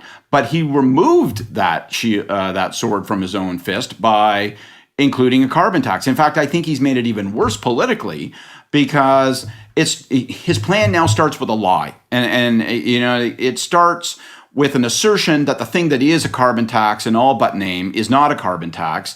People loathe when politicians talk bullshit. And so he's got to fight that fight saying, well, my carbon tax isn't a carbon tax. Please believe me on that. And then he's left himself without the ability to wedge Trudeau on the carbon tax. And I just don't understand that. And I think that, I'm very puzzled by it. I thought the opportunity to neutralize Trudeau on climate and beat Trudeau around the head on tax made sense, and I think O'Toole has forfeited it. Jenny, was this the key to winning the 905? Is this the 905 winning strategy? No, I have no. I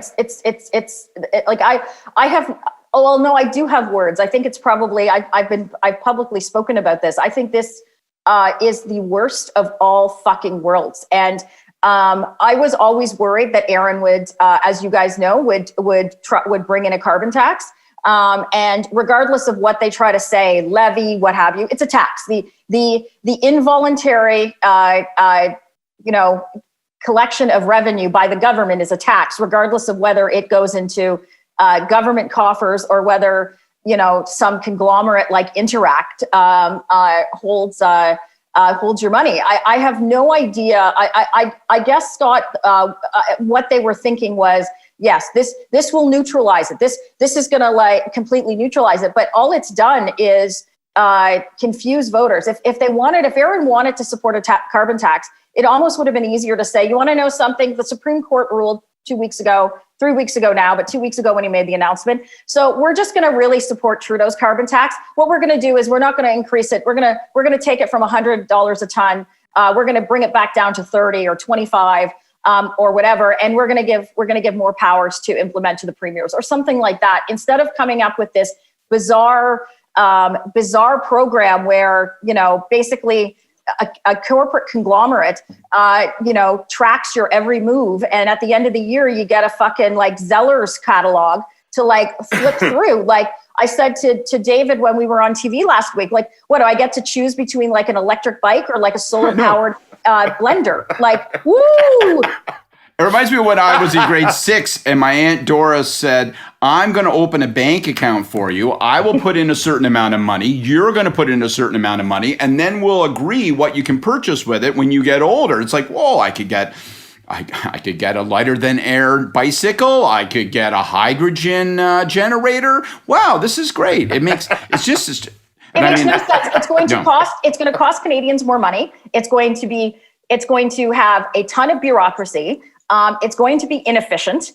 Canadians cannot spend money. And think of the lobbyists that will be crawling over each other to get their clients like products and items on this fucking pre-approved government list that we can all like look at the end. And will it be like air miles? Like I've been collecting air miles for 20 years and I still don't think I have enough air miles to get the cheapest thing on like the Air Miles website. So is it going to be like one of like that? And so I think it like completely missed the mark. I think that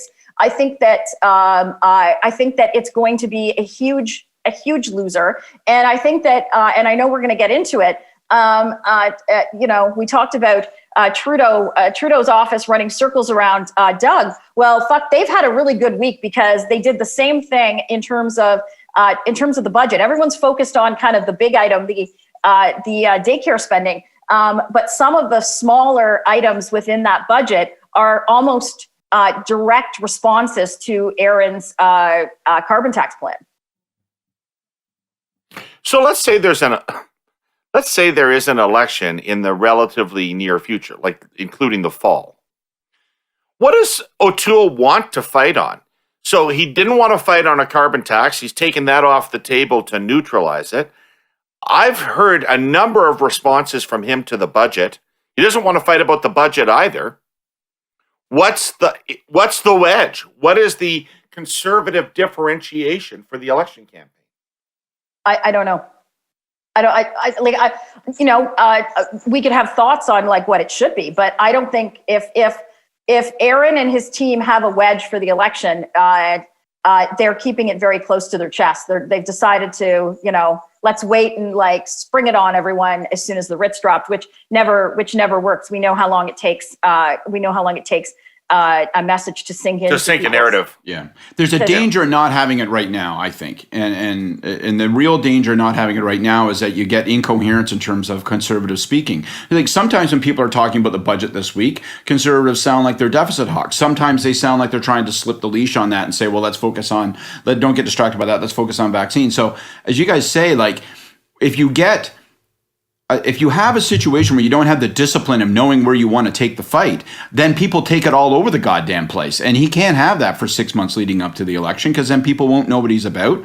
And, But Scott, but that's what he's been doing since he's elected leader. I know when all the articles around the Conservative Convention came out, there was one that talked about, an unnamed source talked about that he, was someone that followed shiny baubles. Like it was like he was easily distracted, like doing something and then, ooh, shiny bauble over here. And that is exactly what it seems like. Like if I had been the Conservatives starting back in November, December, I would have been talking about nothing but vaccine procurement because we talked about it. It was a problem. I actually think it was a problem going back to September after the CanSino deal fell through and it became evident that we were somewhat behind the 8 ball in being at the top of the queue in terms of the procurement. But that I think is that seems that narrative did not ever really take hold. It did for about 2 weeks in December, but it's never taken hold. And I think part of the reason it never took hold is there wasn't a consistent message from Aaron. It was like, and so they tried back in March last month of trying to get it on vaccines, but it's kind of like Doug talking about it now. You can't go back like try to go, like, unless you can go in a time machine back to November of 2020, you can't actually turn that into your issue when you didn't talk about it when it actually was an issue for Canadians.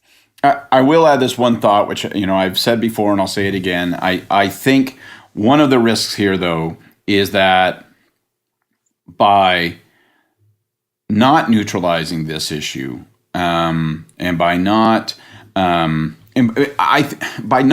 choosing to not make the carbon tax a point of differentiation, I think there may be a temptation on the part of some Liberals to say, right on then let's have a point-by-point comparison of who's got the better climate plan. Let's try to make that and that would be a mistake, right? Like, you spend a lot of money. I thought the budget in this sense was smart in that it had a shitload of stuff in there about climate, like acres of cash for fuck only knows where, right? Like a lot of funds that are set up that are going to like help a transition and this and that and all that. But they didn't make it the centerpiece of their narrative, and I think that's wise, and I think it'd be wise to follow that same advice in the election. Take for granted that people who are going to vote on that issue are going to dismiss O'Toole. Don't get distracted and think this is a way for us to actually run the table on O'Toole, because he may suck on it, but that doesn't mean you want to make it your number one play. No, and I don't think, to your point, this was not a carbon, like a climate change budget at all. Like they had spending for it, but it definitely wasn't. And so I don't see the Liberals doing this. I think they've already, to your point, got the wedge. I think Conservatives are looking at this going, A, it's a carbon tax, and B, it's really strange and bizarre. I think, to your point, people that are voting for a carbon tax, they've already got one, and now they get rebates. Now, brilliantly in the budget, the Liberals announced that it's going to be like GST checks. People are going to get their rebates quarterly and sent to them directly, as opposed to getting a catalog in the mail. Consumers distributing. Ooh, I could get a coffee pot. And a solar-powered coffee pot. And so, or like for anybody with a glove compartment full of Canadian Tire money, this is not encouraging. And it's also like the Liberals aren't stupid. They know that kind of in the prairies between Manitoba and Alberta, they're not going to do well. But what this has done without them doing anything, this is now symbolically caused Conservatives to look at Erin and go, really? So now you're putting a price on carbon.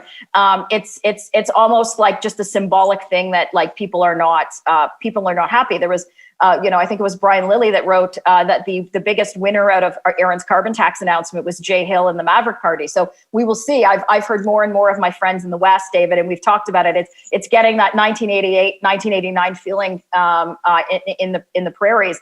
And the more in the last week, it's even ramped up of friends that I have in family that I have in the West, that they're like, it almost breaks my heart as someone that I joke, but not really, like as someone that has like worked her entire childbearing years to for this federal movement. It really is sad for me to see where it could potentially going after this next election. Like I was only half joking when I told you guys Monday I was going to wear a black armband of mourning. And so I think that, as I said before, it's going to be very interesting the day after the next election. I think that it's going to be one of the first times that people are going to look west and see how Albertans and people in Saskatchewan have voted, and what the fallout from whatever the election happens is going to be. Because right now, if an election's held, I think it's safe to say any person with any grasp of reality would say at this moment the Liberals win their majority back. Huge breach of faith with the party.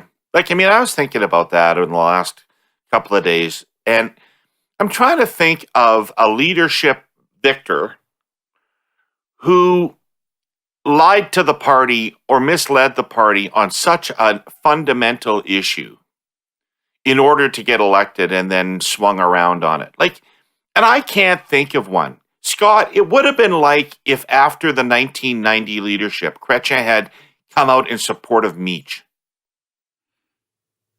Right? Well, he kind of did that in the middle of the leadership, but yeah. I'm trying to think of a situation where somebody's done what O'Toole did, and how you would feel as a party member about that. David Orchard would argue that Peter MacKay entered into a merger after saying that with the Canadian Alliance, saying he wouldn't. I suppose that's a pretty good example. Well, signed a sheet of paper. Yeah. But people got to but Aaron not only said, I will not, repeatedly, I will not support a carbon tax. I'll not bring in a carbon tax. He actually, to Peter MacKay and his supporters, he said, this guy's lying. He'll bring in a carbon tax. And if you support this guy, he's not a real conservative. He's not true blue like me. And this was the issue that I had when we talked about during the leadership race, that there was a concern because this was inconsistent with, very inconsistent with Aaron's past politics. It would if all of a sudden I changed how if I all of a sudden became what, I don't know, the so-called red Tory, you guys would be like, well, that doesn't seem like the Jenny Byrne we've come to know and love over the last couple of years. And so I think part of the issue is not just the complete deceit to get elected. It's the manner of it. It's not like it was the manner of how vitriolic the leadership was to completely switch. And so it's going to be interesting to see how the party reacts to it. I think that he probably was a bit lucky in terms of the chattering class, especially in Ontario among conservatives, because basically 24 hours later, people were more transfixed on what Ford announced on Friday in terms of the lockdown measures, but it didn't change the chattering that I was talking to friends in other regions of the country.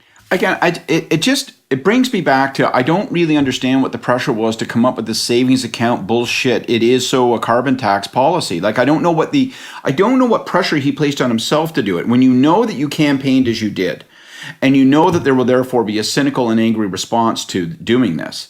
When there's a general electoral benefit to not having the carbon tax and saying, fine, we're going to fight this. What constituency was saying to him, it's not enough to just have a carbon plan, but you have to have a carbon tax. And then what we'll do is we'll dress it up and call it something else and make it complicated enough that maybe some people will believe it isn't a tax. I just don't understand why would you say, yeah, and that's the right conclusion? And, you talked about Chrétien. It reminds me a little bit of the GST. When you just don't want to be wasting time and energy when you're in politics trying to convince people that something you're saying isn't bullshit. So when Chrétien was saying, look, we're getting rid of the GST, and then we have gotten rid of the GST, and people are going, no, actually you haven't. Yeah, that was bad, right? And eventually you just had to drop that. And he's in a place now where the first conversation about his whole plan is, no, it's not a carbon tax. Honest, it's not a carbon tax. And people are just going to okay, well then we're starting this conversation out with horse shit. So you just don't win that way. Yeah. I don't know what to say. All right. Well, the best thing to do is to move on to the federal budget before it disappears from the headlines entirely. Which is Jenny predicted it has. It's amazing that you can. It's amazing you can spend that much money, and I don't think it made the national. You were right again. We're gonna pen a little tune. Right again, it's Jenny time. Jenny, Jenny, Jenny. Right again.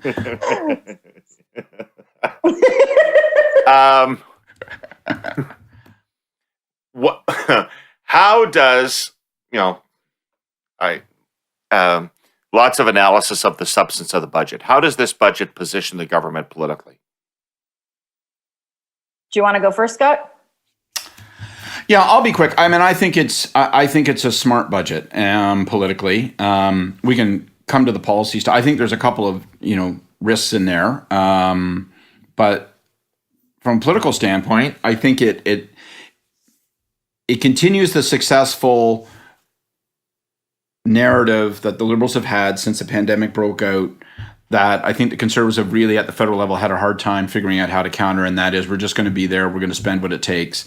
And so it leaves the Conservatives with not a lot of room. Do they endorse these things? Do they not endorse these things? Do they sound like deficit hawks, or do they choose not to sound like deficit hawks? And so I think it works on that level. I think it's responsive to the constituencies, the voter coalition and constituencies that Liberals have, probably deepens some of the appeal that they want to make with suburban communities, helps them a lot there. And so I think it probably not only solidifies, but maybe expands. Why do you say that? Why do you say that? I What's think, in there? I think, What's in I think there $10 child. I think the $10 child care label is a little bit like the 6% GST sticker, like I think, or the 2% GST sticker, or whatever the hell it was, that Harper had in 2006. Like I think it's got a bumper sticker kind of appeal to it. It's clear. People go, okay. Like people in Oakville and Brampton and Surrey say, I want that. Like, is my government on board? Is that going to happen? So it puts some pressure on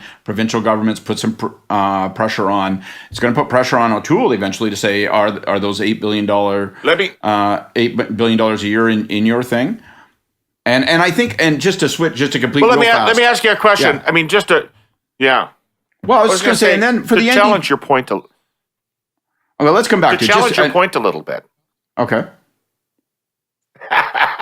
To challenge your point a little bit, I've been making the point on this podcast based on research that nobody gives a shit about childcare in the country other than mothers of young children.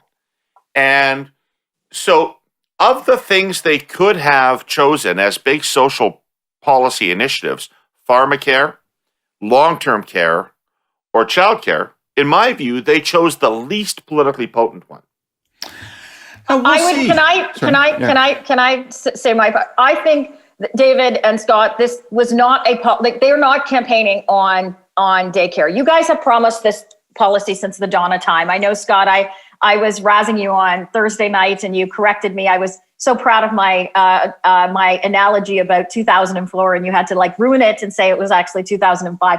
This policy was brought in so they can say if we didn't keep our promise, it's your fucking fault. It's your fault we didn't keep our promise. Well, no, Canadians, you can blame Canadians then because they voted for our plan over yours. I'm happy to do that too. This policy was designed for Justin Trudeau and Chrystia Freeland and the government to fight the premiers. And so you take Quebec out of the mix, they're exempt. So Quebec's going to get their money and Legault will be happy. So he'll stand up there and go, great policy. And he'll get his check. There is no way the province of Ontario can match a $10 billion, so it'll be approximately $10 billion for Ontario to match where it works out for them. Ontario does not have $10 billion to be able to spend in a daycare program. But this means that Chrystia Freeland, because let's look, every single premier of every province and territory in this country is a dude.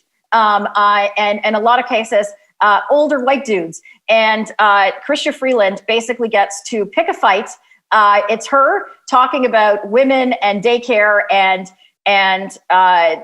that issue, fighting among premiers who can't afford, who actually cannot afford to bring in this program. So I think it was absolutely less about the program, David. I think that to your point about it polling low, they looked at it, what is most politically salient to us to show a deep contrast between us, Chrystia Freeland, versus Doug Ford and Jason Kenney and Scott Moe and Horgan and Blaine Higgs and there. And so that is why I think they made that the signature policy. Okay, let me respond to both of you because I have a slightly different take. I couldn't agree more with you that the provinces can't really afford to do this, but I think you're underestimating how much pressure they're going to put on those provinces and they're putting pressure on them from two ends. I think if that was all they wanted, they would have just said, we're actually spending $8 billion a year to try to get this done over the next 5 years. And people would have said, wow, it's a lot of money. They're dragging a big checkbook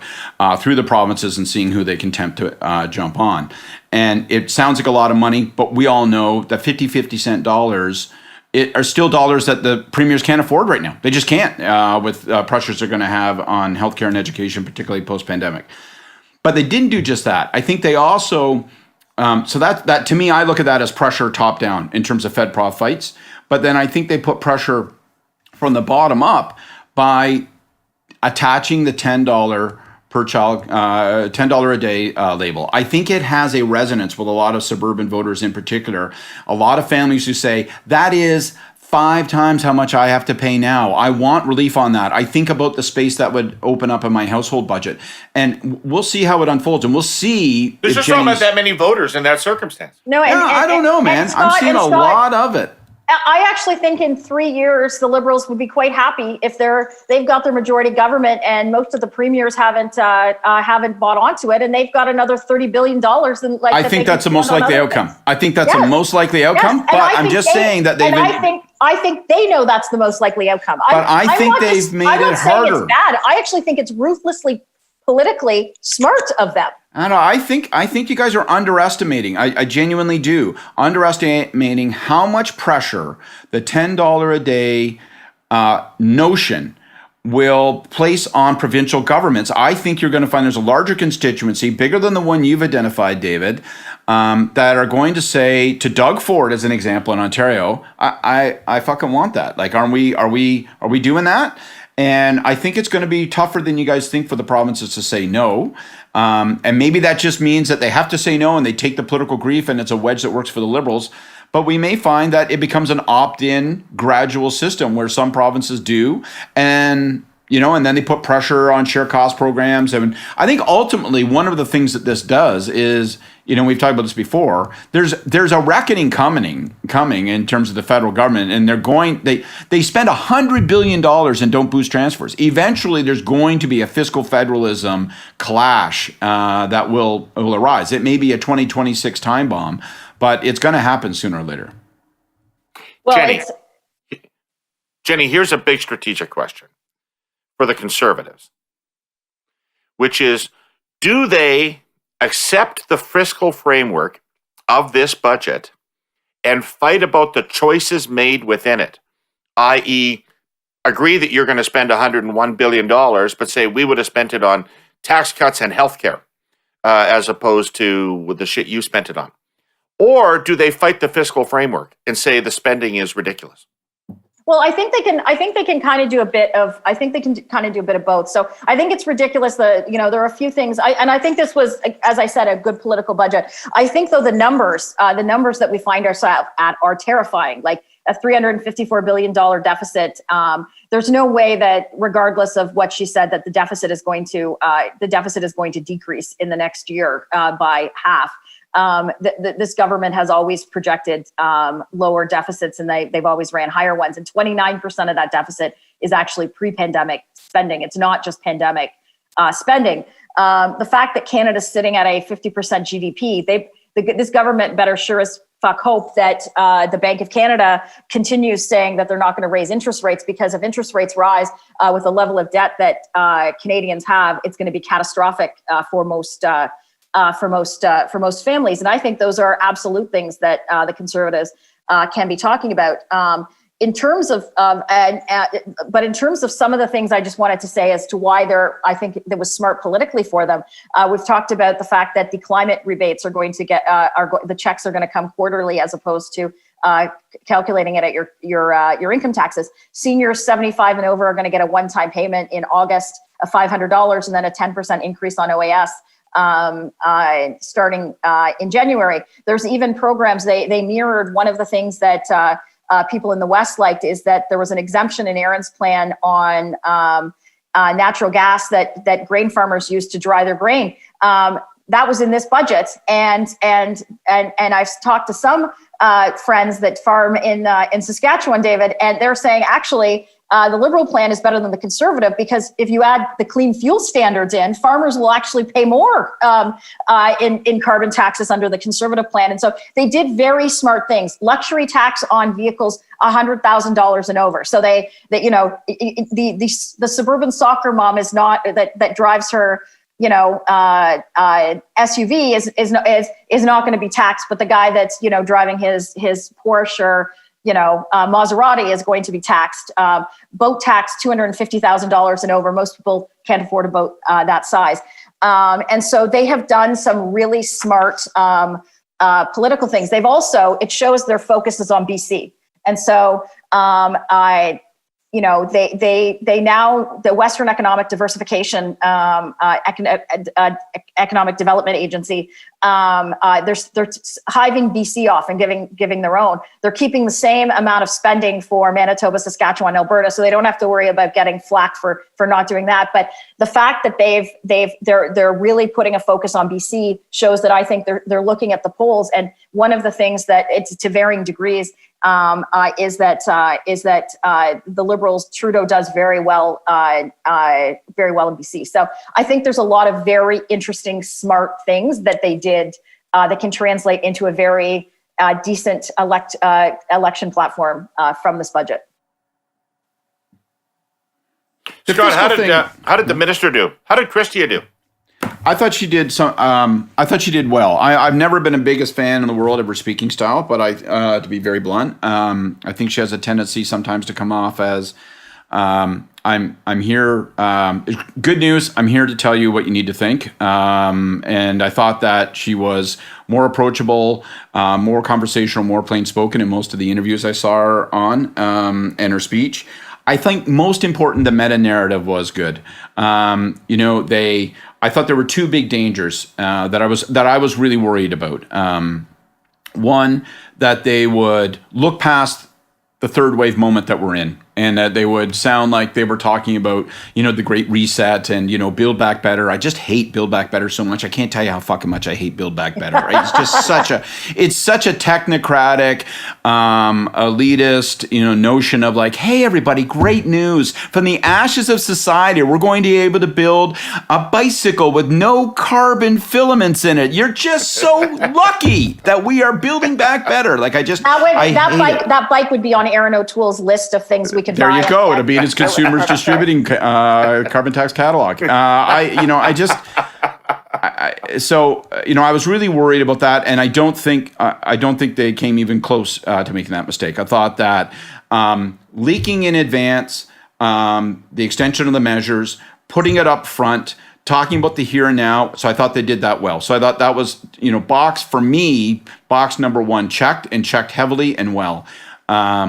The second thing, we talked about it already, more or less, is that I was worried that they were going to really put climate in the window. I think a lot of those things, you commit money, you do it, you want to put yourself in a position where you can respond and keep pace with Biden, but you don't need to make it your number one talking point with Canadians. I think when it comes to climate transition stuff, it's do it, then talk about it, as opposed to, talk about it and then do it. And so I thought they got those two pieces well. I thought that the overall narrative was pretty strong. And I think the evidence of that is that Jenny is right. And a day after the budget, after a couple of incoherent press conferences from the opposition leaders, it vanished. I mean, look at the NDP. We've been talking about the Conservatives exclusively. Look at the NDP response. Singh's message is, well, he should be spending even more, which I don't think it's like, really? Jesus Christ, man. Like, how much more? Like, how much more is there to spend? We're going to have to go, to like other people's bank accounts and take money out to spend more. And second, his real fundamental message is you can't trust these guys. Without me, you need me there in order to trust these guys to do these things. Like, I've got Trudeau's nuts in my fist, and that's the only real reason he's doing this spending. And it's kind of like, really? He looks like he's very comfortable spending. I don't think you have to do anything to his nuts. I think and so I think they've really done a good job of outflanking the NDP. And Aaron O'Toole has got to find an issue to run on. It won't be this budget. All right. That's enough for this week. We'll pick it up next week. I'm sure these issues aren't going anywhere. It's tough. Yeah, Jen? Before we get to the Hey Yous, I want to just do a shout out. I want you guys to wish my very good friend Rachel Curran happy birthday. Rachel used to work with me at the Prime Minister's office. She was director of policy, and fitting considering we're talking about a budget, because she was our go-to person on all things and worked on mini budgets with Ministers Flaherty and Minister Oliver. Well, when CBC Newsworld persuaded me to come on and be part of one of their panels, one of the reasons that they sold me is they said I would be on a panel with Rachel Curran. And so I said, well, that's exciting. She's really smart and interesting. And so I went on this panel with Rachel Curran, and then she quit and they replaced her. So anyway, happy birthday, Rachel. Definitely. Happy birthday, Rachel. I don't think I've ever met Rachel. I don't think I've ever been on a panel with her. And I wouldn't be tempted by that. I don't want to be on panels with smart people, right? You know, I like being on panels with dumb people. I like being on panels with dumb, ugly people. They're like, hey, Reid's not so bad, is he? That's why you're with Rachel. CTV? Oh, that is a hard and undeserving shot, David. And you may find yourself shopping your wares to CTV at some point in the future. And I will pull this clip up and send it to Wendy.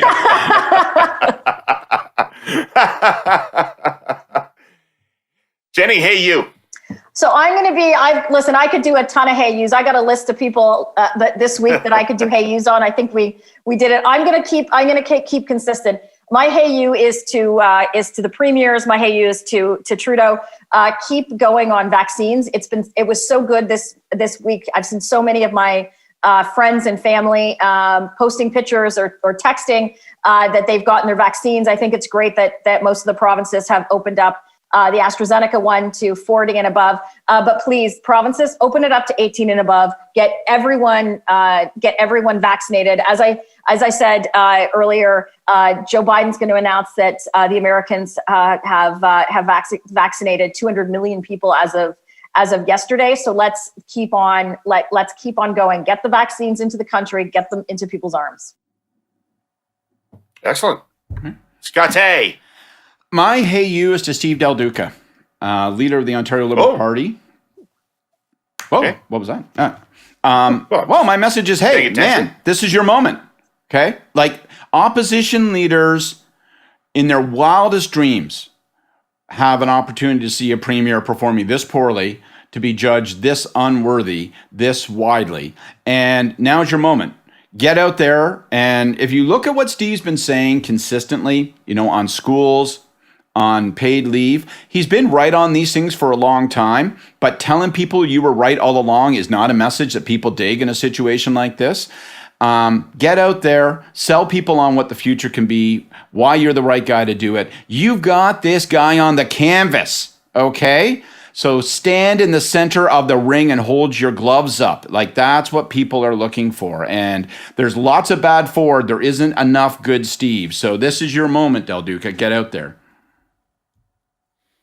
He's got a chance to break the bald ceiling. Ches Crosby failed, but Stephen Del Duca could be our first bald premier. Wow. That can't be right. That can't be. There must be lots of bald. Sir Mackenzie Boyle was bald. My hey you goes out to everybody in politics in Canada. A year ago, we were all consumed with the fact that death was sweeping through long-term care homes and through elderly people in Canada, and that was what the conversation was about. A year later, I look at federal and provincial budgets, and I feel like elderly people and people in long-term care have had their 15 minutes of fame, and they're over, because there's precious little that anybody is proposing to do about the situation in long-term care. Well, let's not forget about it. We don't give a flying fuck about our elderly people in this country, and it's about time we change that. And it starts with having some reasonable place for them to live and way for them to live when they can no longer live independently. And let's not lose the thread on that completely. Right on. Anybody got anything wrap up with? Any closing thoughts? Any? No closing thoughts. No. All right. No. Okay. Well, that was it for this week then. A bad week. You make it sound are you upset and disappointed with us? Didn't we just talk for like an hour and a half? Like, well, how many more words are left? I don't want it to be done. I don't want it to be done. I'm having such a good time. I don't want it to be done. Yeah, I miss you guys for another week. All right, take care of yourselves. Thank you to everybody who listened and watched. Thank you to Telus and CN. Thank you to Air Quotes Media, Metal Donkers Good, the whole crew. And we will be back next week with more breaking news from the political panel. See you then. Bye.